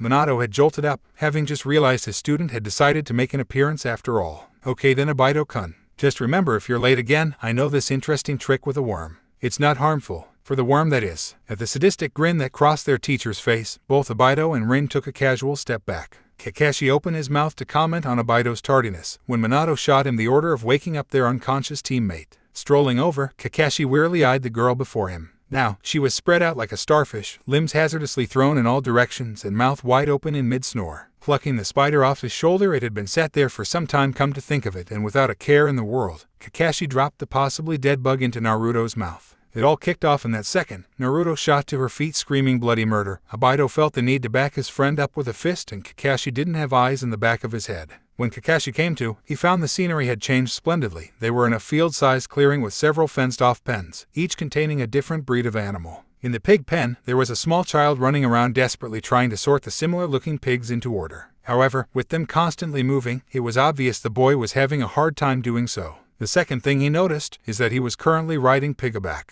Looking at the blonde set of hair, Kakashi instantly recognized his sensei's rat's nest and proceeded to wiggle his way free of the Jonin's grip. "See guys, Kakashi is eager to help." The silver-haired child frowned, wondering just what he was so eager to help with. "But sensei, you said this was a mission to hone our skills, not order the pigs." Naruto whined, looking at the fatty mammals with discontent. Kakashi felt his eyebrow twitch and was thankful none of the others could see it. And Naruto, no shadow clones now. Everyone needs a chance to work, remember. And so they set about working, trying to rope the pigs up and into the order the client's son told them to do so. There were 16 of the curl-tailed annoyances, and not one would go anywhere near Naruto. And the rest were having difficulties moving the pigs. They were a special breed, purely because they grew abnormally large and weighed 10 times the amount of Minato's measly mass of 66 kilograms. Kakashi was almost at the point he was going to crack out a lightning jutsu in hopes of scaring them into order, when everything went wrong. Because one of the pigs that was trying to escape from Naruto ran into the fence, the weakened part of the fence, and suddenly it was all crashing down, and the pigs were free. Minato shot to attention, quickly counting the numbers before turning to his students. "Okay kiddas, 4 pigs each. Have you go." He gestured to the wilderness the pigs had taken off to, once again nose deep in a book. As his young students shot out after their prey, the farmer boy turned to Minato and frowned.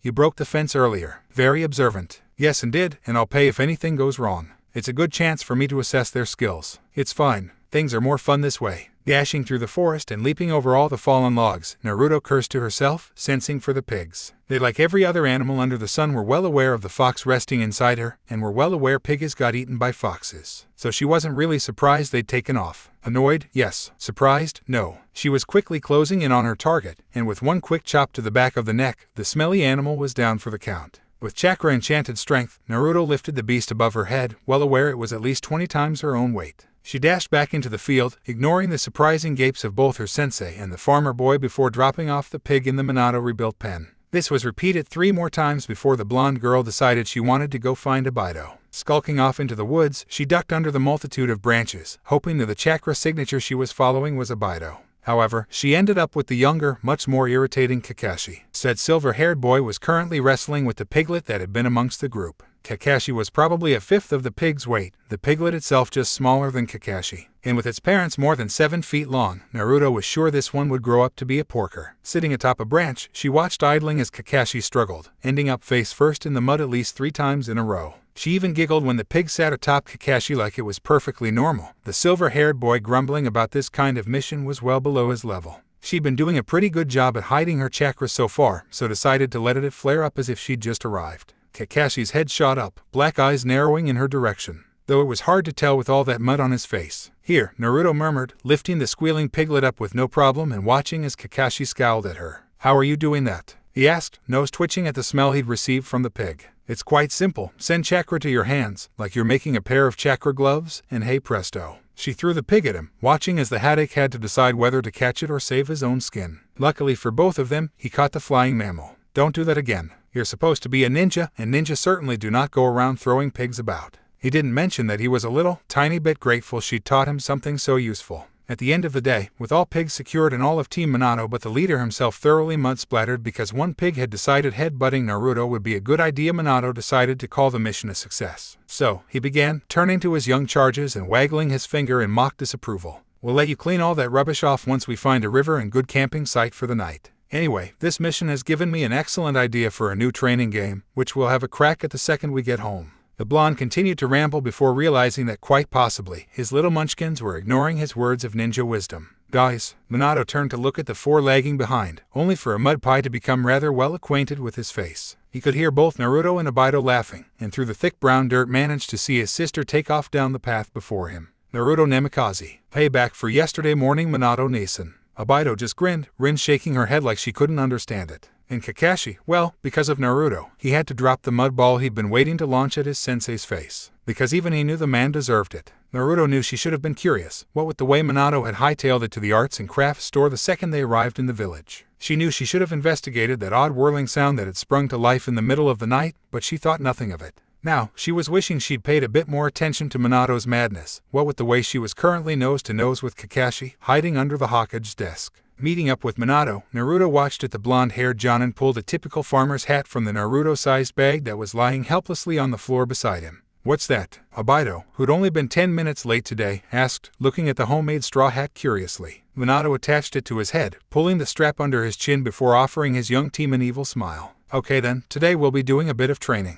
Naruto didn't like where this was going. Suddenly, even Kakashi looked nervous about being here. "Now my little froggies, I want you to fill in the blanks for me." Leaping back, Minato began rummaging through his bag, chuckling to himself. The cool, mid-October air blasted through Naruto's pigtails and she frowned, not liking where this was going at all. In the most sing-songy voice that had ever graced the earth, Minato began his chant. Jonin Minato had a farm, E-I-E-I-O. To say Naruto was horrified by this turn of events would be an understatement. Here was Konoha's greatest hero, dressed in a farmer's hat and singing a children's rhythm before them. And was he dancing? And on this farm he had a... At the pause, the group of genin looked between one another, as if asking if this man was serious. Rin looked like she was ashamed to even be here. Obito was staring in childish fascination and Kakashi's hand was twitching closer and closer to his weapon's pouch. Upon realizing that no one else was going to answer their sensei, Obito decided today was the day he was going to be brave. A pig. There was a sudden flash of pink, and Minato stepped back to admire his handiwork. Obito's mouth was hanging open, running his hands, no, trotters, along his sides and gaping.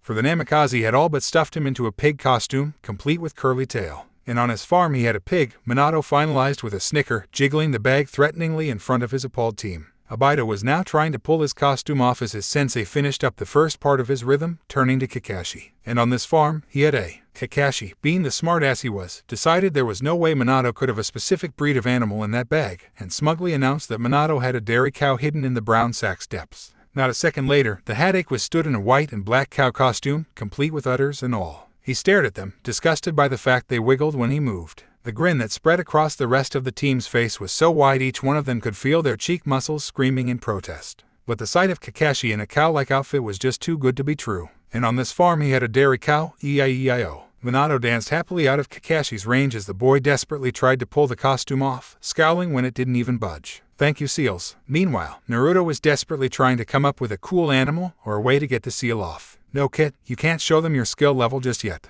Do you want to be brutally hunted down by all the other ninja villages?" And she really hated it when the fox made sense, really hated it because it would always end up with her getting stuck in some awkward situation, like this. By now, her relative had turned towards the brunette of the team, one brow raised as he repeated the question. "A chicken," she replied, almost scared to see the result. Not a moment later, the girl was stood between a cow and a pig, dressed as a rather oversized chicken. She could only scowl in discontent, glaring at her sensei who'd finally turned to Naruto. "Well, Naru-chan, what animal does Jonin Minato have on his farm?" "A sheep," the girl deadpanned, scowling as her bright orange clothing was quickly covered by fluffy white fur. She looked much like an overcrowded sheep, a cloud with legs. "Sensei, where did you get these?" Rin asked, flapping her wings half-heartedly and frowning as she did so. "I made them. A ninja must have hidden qualities or else he'd never survive in the field. And if I were to retire, I could always go into the clothing business," Minato reasoned, looking thoughtfully at the sky as his four students twitched. Naruto, for all their Hokage-based knowledge, couldn't remember anything about the fourth being so well cultivated. "Now my little farmyard friends, today we shall be playing round-up.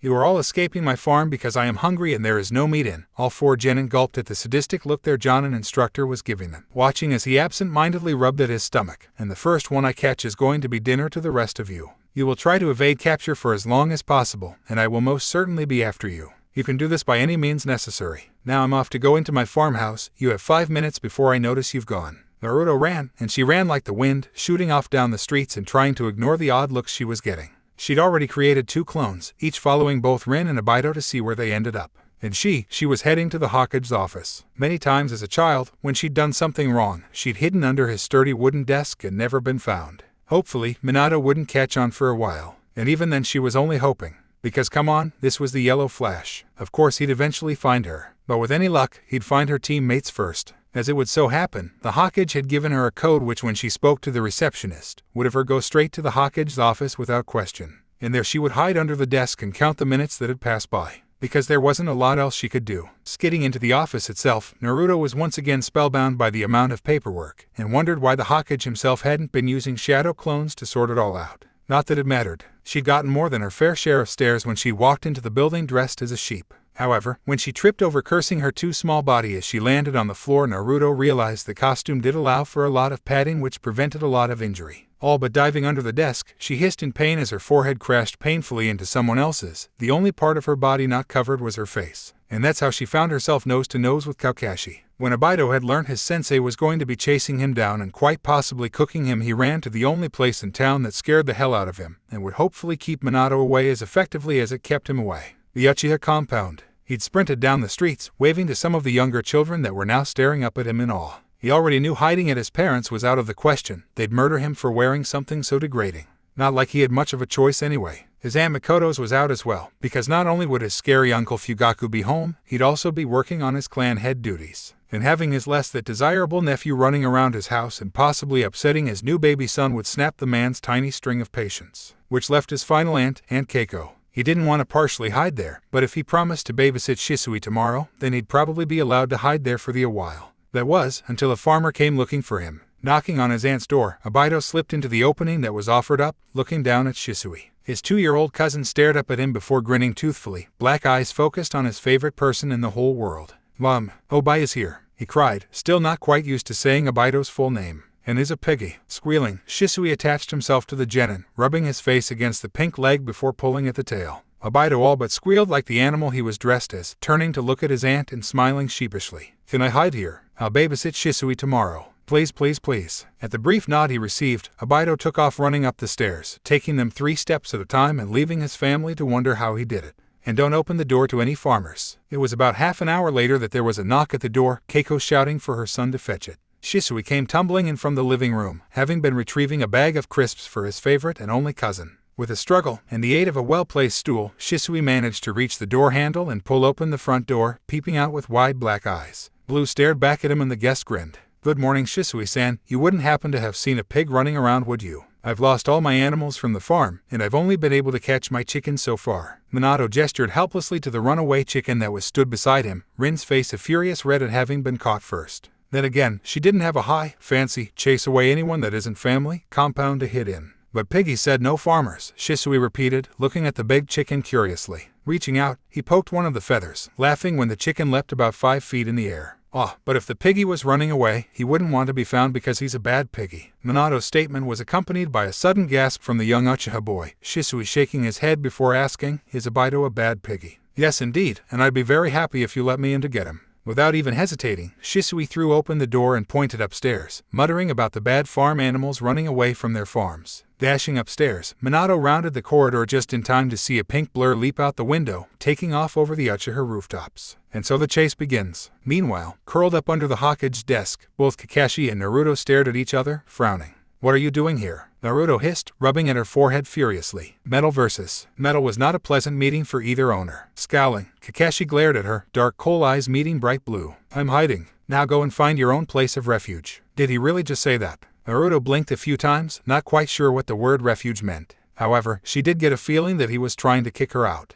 Not on her watch." "I'm not going anywhere," she hissed, eyes narrowed and whiskered cheeks red with restrained anger. "If you don't want to share, you go find your own spot." The two sat there, staring awkwardly at one another, their anger hard to keep up, what with the way one of them was dressed as a fluffy sheep and the other a female cow. "You're a stupid shinobi," Kakashi finalized, folding his arms and tucking his chin against his chest. The material of the mask stretched along his jawline. Clearly someone was gritting their teeth. "Oh yeah, well you won't be saying that when I'm saving your ass. Just what are you two doing?" Naruto yelped, shooting up and smashing her head against the top of the very solid oak desk. Scowling, she rubbed the rapidly forming lump, glaring at the third Hokage as he smiled happily back at them. "We are hiding from Minato-sensei," Kakashi informed, shuffling in his seating position so that he could face his superior. The man smiled, worn face lifting up and wrinkles forming on the edge of his lips. "Dressed as barnyard animals. It's Minato Nason, can't exactly predict what he's going to do," Naruto mumbled, rubbing at her upper lip. Well, he's about to come in, so would you like me to hide you? Nodding, both Kakashi and Naruto grunted as the third sat in his chair and wheeled it closer to the desk, effectively hiding them from view at all angles, but squashing the two together. Currently, Naruto's palm was pressed against Kakashi's cheek, and his elbow was digging none too pleasantly into his ribs. Minato, I see you're looking for some animals. How do you know Hokage-sama? Meanwhile, under the desk, both Kakashi and Naruto were fighting for prime position. The silver-haired teen was utilizing his elbow's perfect placement by digging it into Naruto's ribs. Of course, the blonde was retaliating by clawing at what little of Kakashi's skin was on show, each determined not to make a noise. Well, when you see several human-sized sheep leaping around outside, it's difficult not to put two and two together. Well, you haven't seen a cow or that sheep again, have you? I'm afraid not. Once Minato had left, both Kakashi and Naruto leapt out of their cramped hiding place, each gasping for breath and sending their neighbor traitorous looks. Okay, you two, off you go.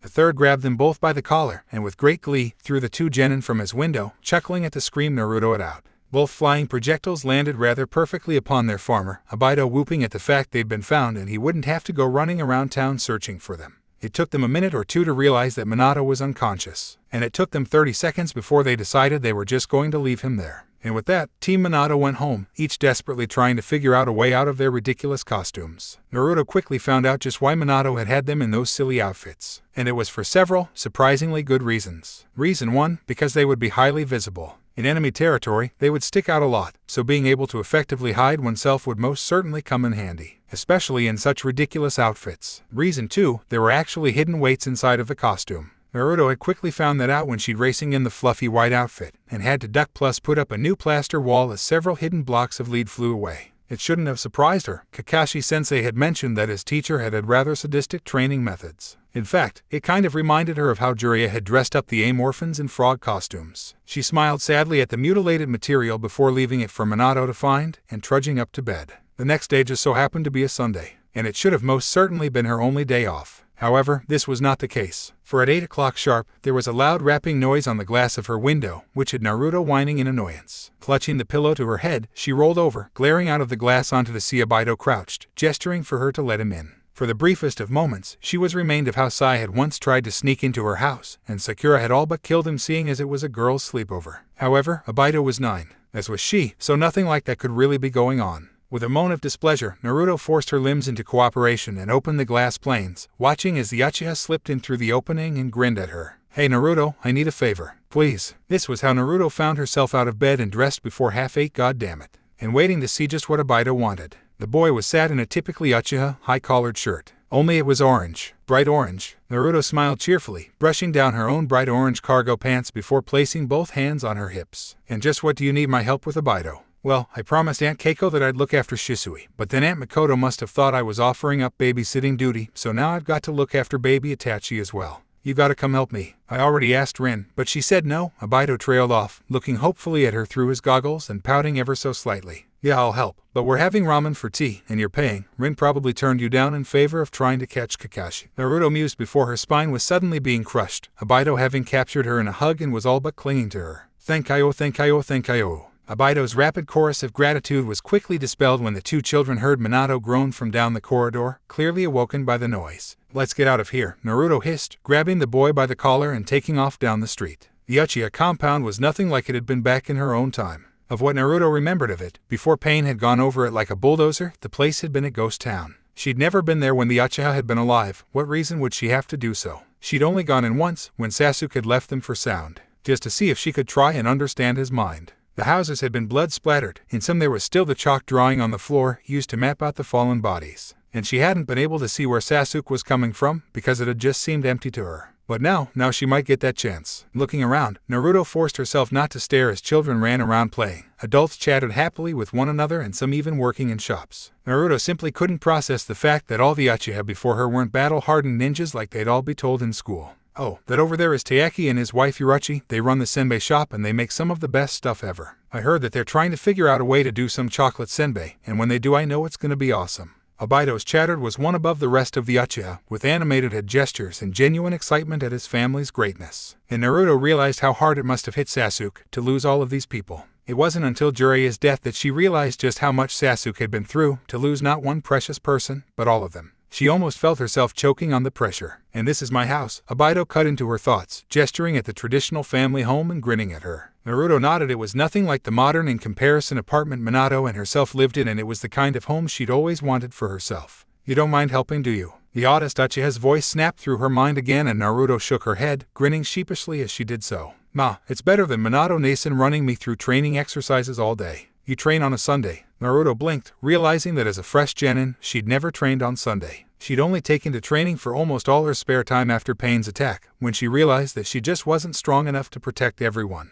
"Yeah, why do you think I'm so good? It's not like I'm naturally gifted, I've worked my butt off for this awesomeness." Naruto flexed her muscles, watching as Obito tried his best not to laugh at the lack of definition in her arms. "Oh, be quiet, where are they, kids?" The last thing Naruto had been expecting when she arrived back in the past was to come face to face with Itachi. Baby Itachi. Having just graduated into 4 months of life, she found the little tot army crawling across the living room floor, his mother cooing over how advanced he was for his age. Naruto watched with her mother wide open. Makoto was the last person she'd have expected to be Mommy Uchiha. She was just so damn pretty. The other woman, Aunt Keiko, was leaning against the door frame, shoes on and ready to go. "Oh, who's this pretty thing?" Makoto asked, making her way over to Naruto and smiling at the smaller girl. Naruto blinked, blushing slightly at the compliment. "Naruto Namikaze Uchiha-san." Bowing low, Naruto looked up under her bangs at Mikoto's thrilled smile, before she was suddenly drawn off her feet into a hug. "You're too cute, Naruto-chan. Obito, you should have brought her home sooner, she's so precious. And call me Mikoto Naruto-chan. You're welcome at our house at any time.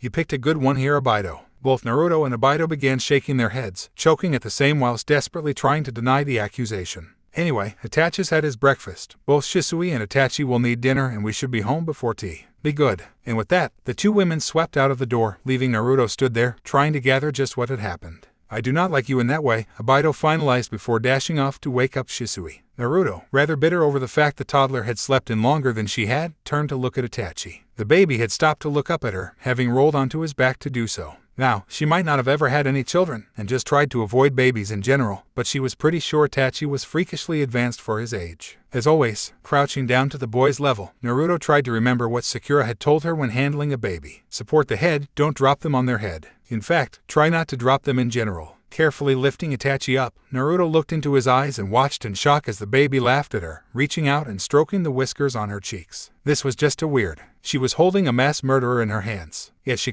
wouldn't do anything against him, because she was also holding one of Konoha's greatest heroes in her arms. Cautiously resting the boy against her chest, she stiffened as Itachi nuzzled into her neck, letting out the baby equivalent of a yawn before one arm went over her other shoulder, a baby hug. All she could do was stand there, letting Itachi sleep and drool over one of her best and only black tops. "Hey Naruto, you okay?" Obito's blurringly loud voice bounced down the stairs, accompanied by a loud, "Naruto? Who's that?" With a grin, she adjusted her grip on baby Itachi before carefully walking to the stairs. Now here was a boy who she'd never met before, Shisui Uchiha, Itachi's best friend, top body flickerer and unsung hero of the Leaf. And all she could manage was an awkward hi. The boy squealed, and probably would have attacked her had she not been holding his baby cousin. "Wow, your hair is so awesome." Naruto grimaced, realizing she had forgotten to pull it back into its pigtails, and was most likely all over the place now. She quickly answered all of Shisui's probing questions. "Are you a ninja? Do you know any cool moves? Do you like someone?"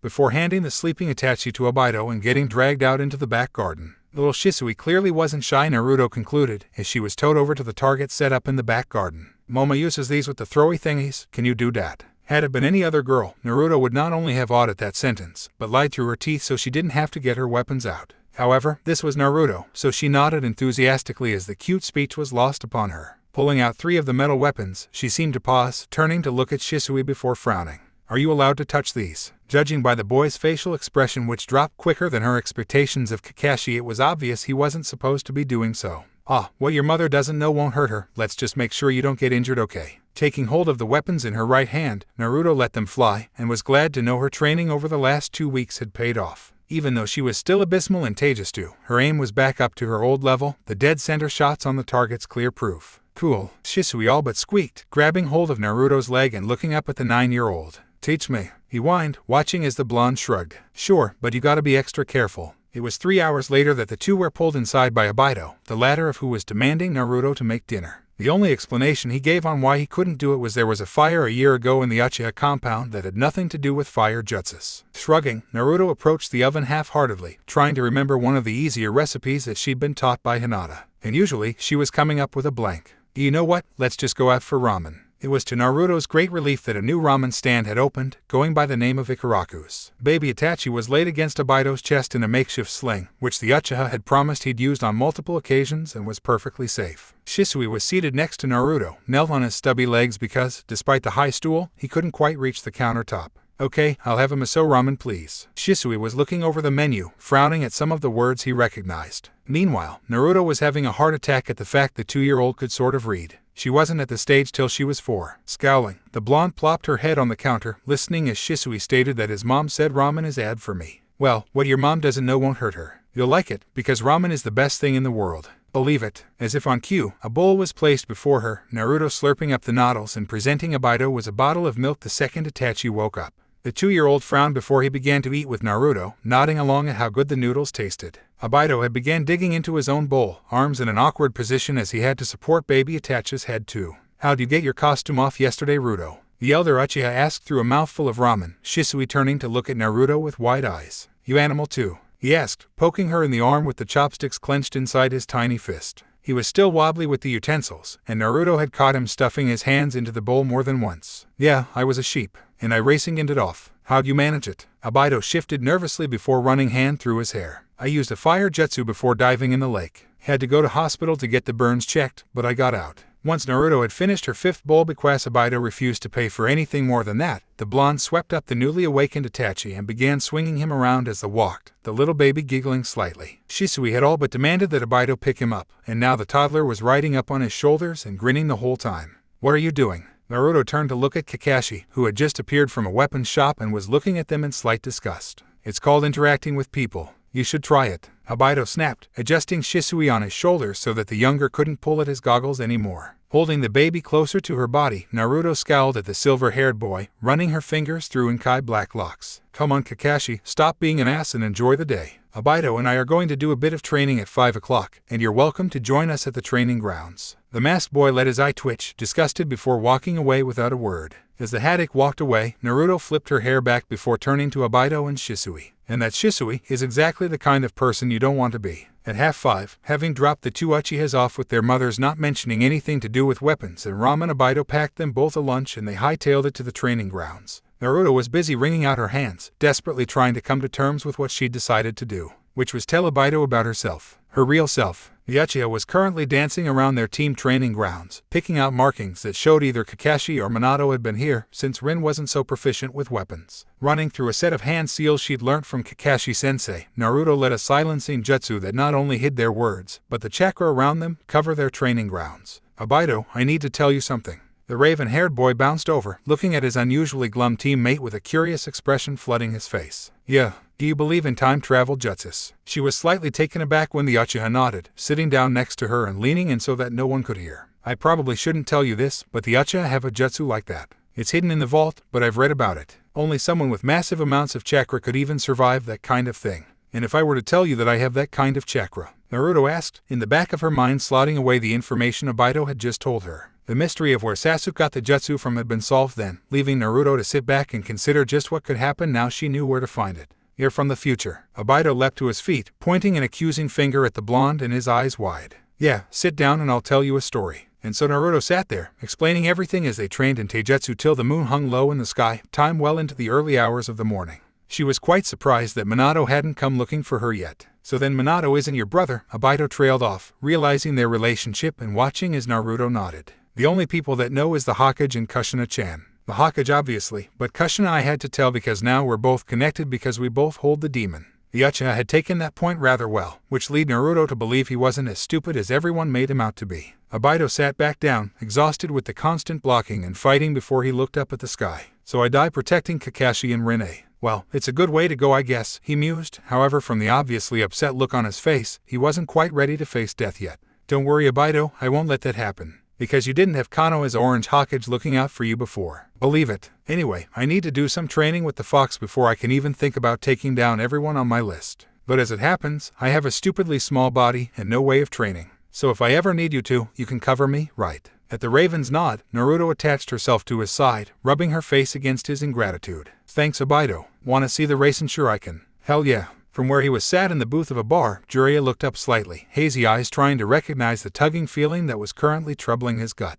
And not in the way that he needed through the alcohol backup. It felt like someone was using sage chakra, but only he knew how to use it. The white-haired Sannin groaned. He hated that feeling because it had happened twice now. It couldn't be a coincidence, and he'd clearly need to investigate. But not now. First, some research was in order. Minato felt his eyes twitch, looking at the massive, training ground-sized crater that had appeared overnight in the training grounds, with both Obito and Naruto curled up in the middle, covered in dirt and dust. Every Jonin had been on guard last night as a massive explosion-sounding boom had echoed through Konoha. However, they hadn't been able to find the damaged plot of land till now. The huge gap in the land that had once been lovely grass-covered ground now looked like hundreds of explosive kunais had gone off. Naruto Namikaze, he bellowed, watching as the blonde shot up, kunais in hand and scanning the undergrowth for the disturbance. It took her a second to notice the lack of undergrowth, before her blue eyes trailed over to the threat. Minato was stood with both hands on his hips, glaring down at her. Rin and Kakashi both flanked either side of him, the former scowling at their childish behavior and the latter scowling at the massive change in the clearing.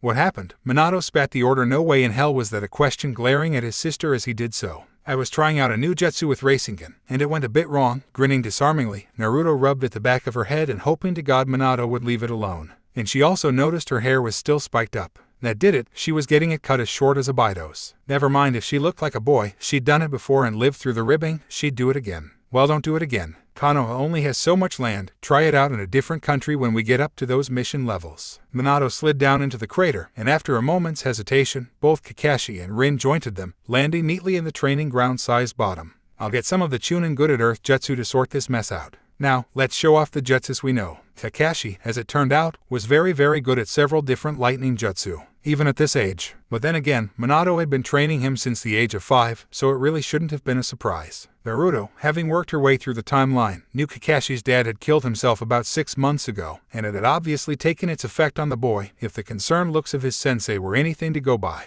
The silver-haired genius was now sitting back on the crater, watching on unimpressed as Obito threw out his third and final fire jutsu. Quite good. I know you've got others you haven't mastered yet, Obito, but I think we'll stop there. Naruto, you're up. The blonde girl shot to her feet, gesturing for Minato to get behind her. I only really know this one jutsu, you know all my others. Running through the hand seals, Naruto grinned, whispering under her breath Nine-Tailed Fox Twister, so that only Obito caught the name. Instantly, a massive twister sprung to life in the clearing, stretching well over 100 meters into the sky and threatening to suck up all of Konoha. Stop, Minato bellowed, grabbing hold of Rin before the girl was sucked into the chakra-powered attack, glaring at his sister as he did so. Naruto halted the chakra feed, watching as the winds died down as quickly as they appeared. Brushing himself down and pulling the leaves from his hair, Minato scowled. So, you know the Rasengan, shadow clones and this twister jutsu which I am banning in Konoha. Got that? She nodded, pocketing her hands and looking up at her superior with a pout. You're also terrible at taijutsu. You keep reaching out of your range, like you think your limbs are longer. Obito snickered in the background, sound barely hidden by Minato's observations, and genjutsu. I'm not even going to go there. Clearly we need to work on taijutsu.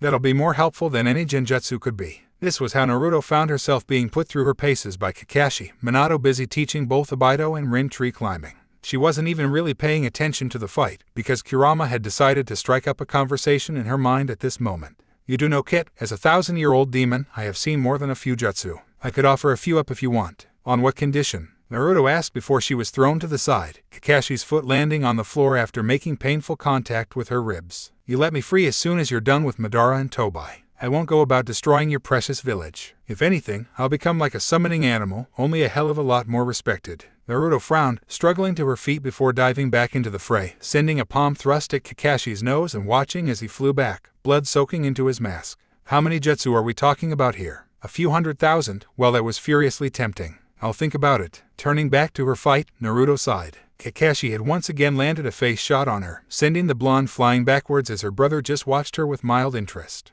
Kakashi, Naruto and Obito both looked up, waiting for the lecture that was sure to come the headache's way. Good shot. Naruto, start paying attention, you can't afford to daydream in a fight. Feeling her eyebrow twitch at her brother's oh-so-supportive words, Naruto let her hands fly into the ram seal, Kakashi's eyes widening, and he rushed forwards, trying to stop the unavoidable. Shadow Clone Jutsu. 70 Naruto sprung up into the clearing, however, only 5 at a time began to engage with Kakashi. Minato stopped watching the two tree climbers in favor of the fight, sharp blue eyes noticing how the Narutos that fought later seemed to be able to predict Kakashi's moves. Hey Naru-chan. Do you learn stuff from shadow clones? The real blonde happily stood on the sidelines, nodded, offering her sensei a salute as she did so. How do you think I got so good? They can't improve my body muscles, back they can learn from me. And since I can do so many clones, then I'll become the greatest ninja ever by the time I'm 14. Just in time for Tobai's Nine Tails attack, Naruto mused, charging into the fight with Kakashi as her final clone was displaced. The boy himself was looking reasonably worn, panting slightly whilst Naruto was still standing tall. Minato shook his head from where he was sitting in his tree, grinning sheepishly as he did so. As it would just so happen, his little sister was clearly a demon when it came to stamina. She may not be top dog at speed, but with stamina like that, as long as she dodged the fatal blows, she'd be fine. Watching as she began to counter the boy, he instantly noticed how her stance had changed from her previous attempt. Obviously those clones had learned something fighting the headache. Naruto really was a true genius of hard work. Okay team, I think we'll wrap that up for today. Rin and Obito both hopped out of the tree they'd finished climbing, the 2+1 sensei turning to look at the two that were still fighting. Kakashi absolutely refused to lose to Naruto, and the girl most certainly wasn't going down. Their once decent display of taijutsu had descended into mud wrestling. Naruto had seen fit to produce a water jutsu in an attempt to get the headache away from her, said boy having thrown out an earth jutsu to counter. Thus the mud. Currently, Naruto was stuffing Kakashi's face into the dirt, screaming at him to say uncle and forfeit the match. Before Kakashi got the chance to counter, Minato grabbed the female by her collar, yanking her back and holding the clawing girl at an arm's length off the ground. Calm down, Naruto. Arg, Kakashi drives me insane.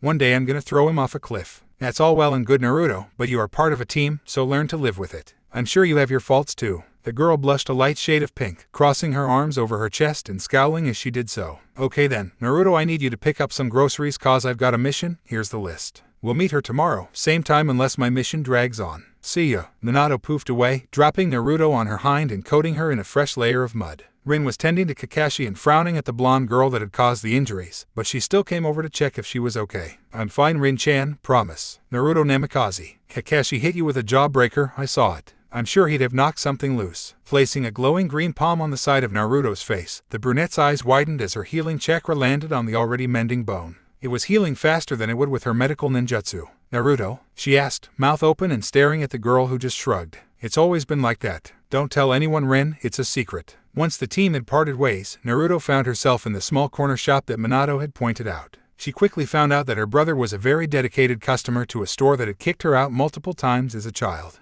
But that was all in the past now. Snatching up the pasta and the milk, Naruto dashed to the counter, grinning at the owner who smiled down at her. It was such an odd look, to see the man who would lose a son, maybe not this time around though, in the Kyuubi attack, smile down at her. Hi sweetie, what can I get for you? Minato Nason sent me to get these, Naruto whispered, pushing the items forward and watching as the shopkeeper nodded. So you're the little charmer I've been hearing about from my son. He works at the academy, you know, youngest teacher there. The man was clearly proud of his child and Naruto nodded along, offering the money and praying to God this wouldn't get any more awkward. Well, I'll give you Minato's normal 20% discount if you tell me your name. It's Naruto Namikaze, and I'm going to be the greatest ninja ever. Believe it. The man laughed at her catchphrase, ruffling her bangs fondly before offering her the bag. Gratefully accepting the load of necessaries, Naruto waved goodbye, slipping out the shop and heading off down the street. This was one of the many that had been crushed in Kurama's no, it wasn't fair to say Kurama's attack. Tobai's attack. That was better. Anyway, it had been one of the streets flattened in Tobai's attack, which would explain why every so often she'd see a side road she didn't remember being there. All in all, she was slightly confused.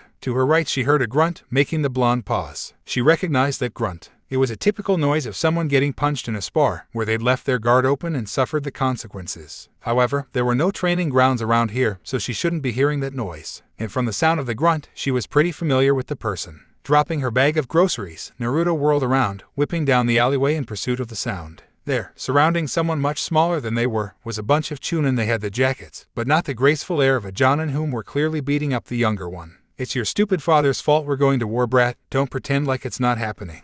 Your family's the reason we're losing ninja. Losing friends. Well, your dad's not here to take it. He took the coward's way out. So we'll have to settle for you instead. Naruto, from where she was standing, saw a flicker of silver hair, almost hidden between the chunin. Then she saw red. The chunin never even got a chance to see it coming. But suddenly one was being thrown into a wall by a kid much younger than him, back crushed against the brick wall. He looked down at the brat, about to fight back before he stopped dead in his tracks. Red eyes, pupils in the shape of slits, looked back at him, red chakra coating the body of this girl, and oh god, it burned. What the hell do you think you're doing? Naruto hissed, feeling her hair begin to twist into fox-like shapes. Kurama was laughing in her mind at the sight of the man-turned-crying boy, egging his host on. You dare lay on finger on my teammate again, saw one word against him, and I will kill you. Got that? When the Chunin nodded, Naruto dropped him to the floor, nose twitching at the scent of urine and drawing back her killer intent. The other three had all but fled after her threat had been delivered, leaving Kakashi to drop to the floor, exhausted and slowly bleeding from small cut wounds. Nothing noticeable on a ninja, injuries that had looked like training accidents. Come of Kakashi, Naruto murmured, packing away Kurama's chakra and lifting the boy slowly, slinging his arm over her shoulders. The boy groaned, legs giving out beneath his weakened form, and Naruto felt her heart snap a little inside.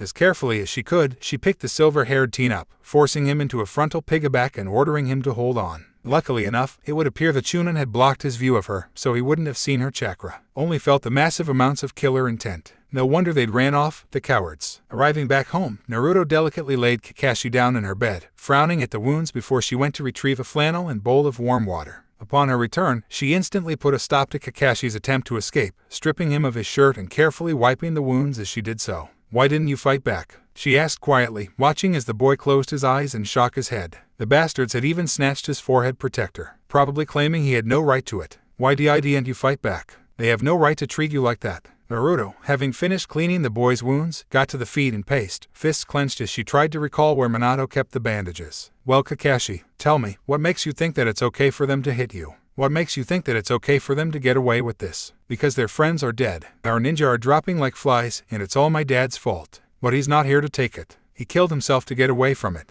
Okay, you wanted to know, there you go. Naruto bit on her lip, face scrunched up as she tried not to say anything. Instead, she retreated, returning with bandages and dressing the boy's wounds in silence. The Haddock sat on the bed glumly, not looking at his teammate and refusing to say anything. Get some rest, Kakashi, or I'll stalk you home and stay with you. Gathering up her supplies, Naruto bit on her lip, hands shaking as she desperately tried to control herself. And do you know what? I believe that what he did was right, giving up the mission for his team. I think the White Fang's a true hero. Naruto woke up the next morning, having slept in her brother's bed and finding his questionable reading material, much to her great disgust to find her room empty. The bed was made, and if it wasn't for the smallest flecks of blood, it was like Kakashi had never been there. Wanting to throw a fit so badly, Naruto almost missed the little note on the side of the bedside table. Carefully, she made her way over, picking up the paper. There was only 2 words on the paper, but the thank you made her smile. Things went well from there. Naruto stopped ripping Kakashi up every time he brought up the rules, and Kakashi himself always ignored Naruto's first insult. But only the first. If the team noticed the difference, they didn't say anything on the matter. For the next few weeks, Naruto had shadowed Kakashi, though the boy didn't know it to find the same Chunin trying it on again 2 months later. Kakashi took them down without hesitation, and Naruto could breathe easy. And just when it was coming up to her first year in the past, Sarutobi made the announcement, war. Naruto had been stood in the main street along with all the other genin and Chunin when the announcement had been made. They were now officially at war with Iwa. It was expected to become a 3-way brawl soon, if the way in which Suna was acting was anything to go by.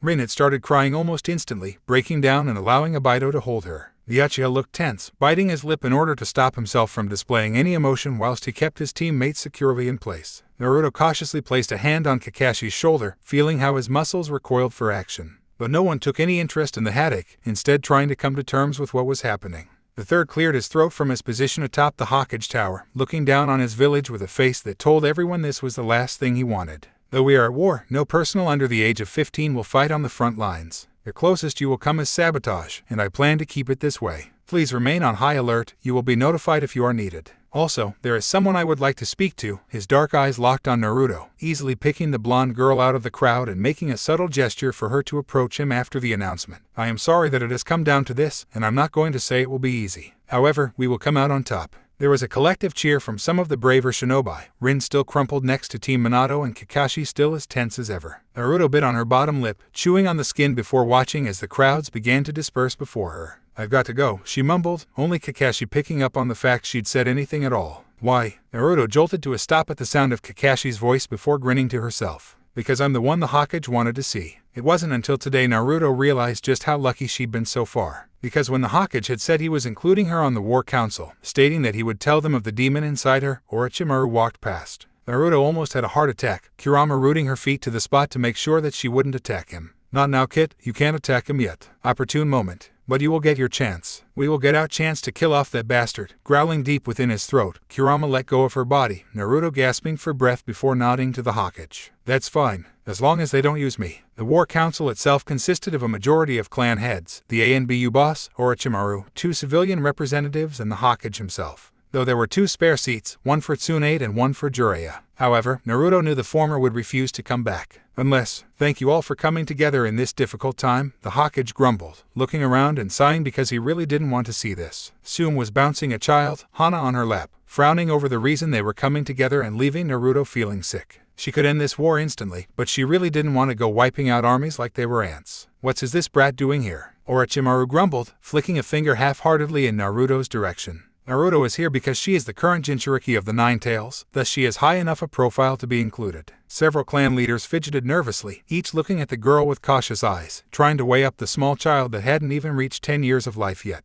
Still, she is but a prison. What is the point in keeping her here if all she can do is stand around looking cute? Tsume mumbled, growling when Hana grabbed at her hair. Naruto, at the open question left before her, the Namikaze frowned slightly, playing with the idea of what to tell them. It won't hurt if you explain what you can do, just don't say anything about Nine Tails chakra mode, only about the Demon Fox Shroud. And it'll be best not to let them in on the fact we are cooperating. Happily taking the fox's advice, Naruto turned back to the council and let the red chakra bubble to the surface, forming a single tail swiping out behind her. I can control the chakra to the extent of 4 tails. The fox can't influence me up until then. Several heads nodded, Fugaku Uchiha twitching his nose at the foul chakra leaking through the air. Any more questions on Naruto being included within the council? As they all sat together, talking amongst one another about what to do, the Hokage finally brought up an issue that had been baffling all but Orochimaru. Now, we need to figure out a way of contacting Tsunade. Luckily enough, both Minato Namikaze and Jiraiya summoned toads, and we've been about to contact Outsage through those methods. However, Tsunade shares the slug contract with no one else, making it furiously difficult to relay her any messages, especially as she doesn't want to be found.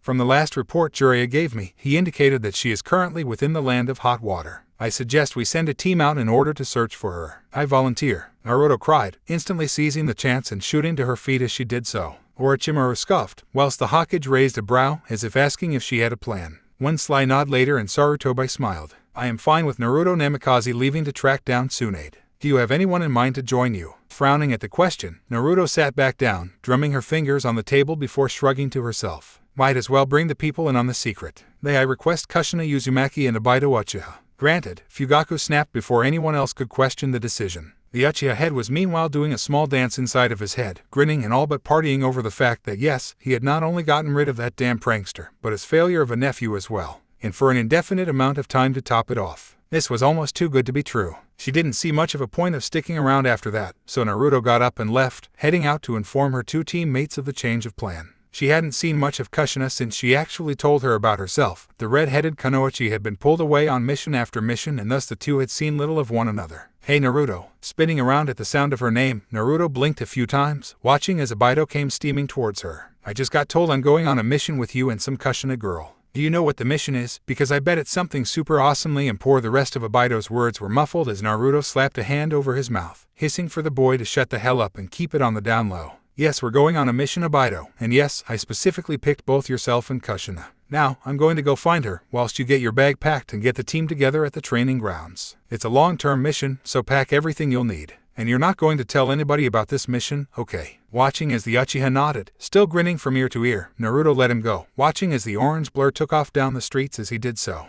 Kushina had been less than impressed over the fact she had a mission right after the one she'd just finished. However, she brightened considerably when she found out that it was Obito and Naruto who would be her team on this one. Unknown to everyone else, it would actually be the little blonde leading the team, but they didn't need to know that. Minato and Kakashi were both slouched against a training post, Rin seated on the grass and all three observing Obito who looked like he was going to burst with excitement. Naruto, do you know what's wrong with Obito? Has he eaten something he shouldn't have? Kakashi and Rin both snickered, Obito stopping in his wild movements to shout at his sensei. Covering her chuckles, Naruto adjusted her bag, the 3 team members looking at it curiously before Minato frowned. You've got a mission, he muttered accusingly, looking at Kushina who was also with Pack. Yes we do. We have been specifically chosen to locate and retrieve Tsunade by any means necessary. Kakashi's eyes narrowed, glaring at the ragtag team before biting on his bottom lip. If this is such an important mission like Obito's being proclaiming it to be, why would they send you? I understand that Naruto is reasonably talented in ninjutsu, but Kushina-san is just a regular jonin and Obito is just a joke. What was that? Kushina and Obito both had to be held back by Minato and Rin respectively, Naruto the only one left to explain to the Hade just what was going on.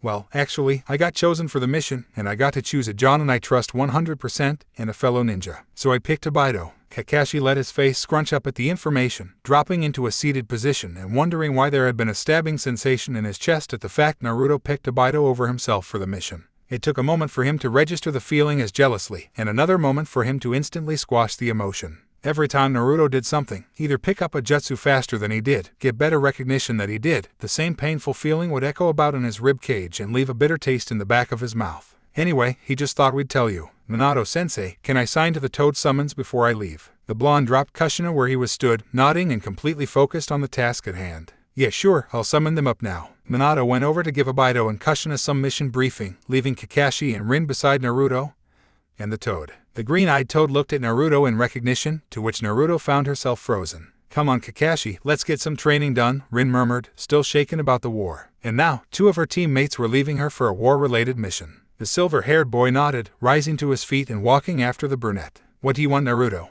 What are you doing in this time? The Toad hissed, looking the girl up and down before shaking his head. And you're younger. I guess this is a time travel jutsu. Huh. The Toad just snickered, offering the scroll to already show her name signed. We'll explain later. Come to Mount Mayaboku as soon as you have time. With that, the frog poofed away, leaving an unbelievably confused Naruto behind. Sitting back and trying to comprehend what had just happened, Naruto was oblivious to the way in which Rin was looking at her. The wannabe medic could feel her eyelids twitching slightly, glaring at the girl that was curled up next to Obito and waiting for Kushina and Minato to say their goodbyes. If that kiss could be called a goodbye, surely they'd have to come up for air at some point. Though she wasn't the most observant one on their team, Kakashi, she had most certainly noticed the way in which the silver-haired boy didn't snap the first time she said anything, not the way he did with Obito or herself. It was almost like the boy felt he had to be nice to the Namikaze. Rin wanted to think that Minato had threatened him into doing so, but there was no way in hell that'd be happening. Minato was already treading dangerous waters with having his sister on his team. There was no way he'd risk showing favor to the girl. Which annoyed Rin more, because it meant her crush was spending more time on this silly blonde than he was her. Kakashi-kun, can you help me with my chakra control please? It was only recently that Minato had moved them onto water walking, and the silver-haired boy had easily taken to it. Rin had stayed up for nights on end practicing it till she was perfect, but she might as well utilize what time she could get with Kakashi. The silver-haired boy came over, offering her a supporting hand as he stood perfectly on the water, watching as Rin wobbled slightly before adjusting herself. Every so often she'd slip, Kakashi catching her each time until she was wearing a blush that had nothing to do with the surprising September heat. Hey Kakashi, we're going now. Get over here and say goodbye. Rin watched in dismay as the silver-haired boy all but dropped her in the river, calmly walking over to Kushina's team and standing with a raised brow as he looked at Naruto. Surfacing, Rin huffed, before watching in surprise as Naruto hugged the Kakashi haddock. Not one girl had ever dared to do that. The boy was stiff and unresponsive, but didn't try to force her off him, instead waiting until she was done crushing his spine.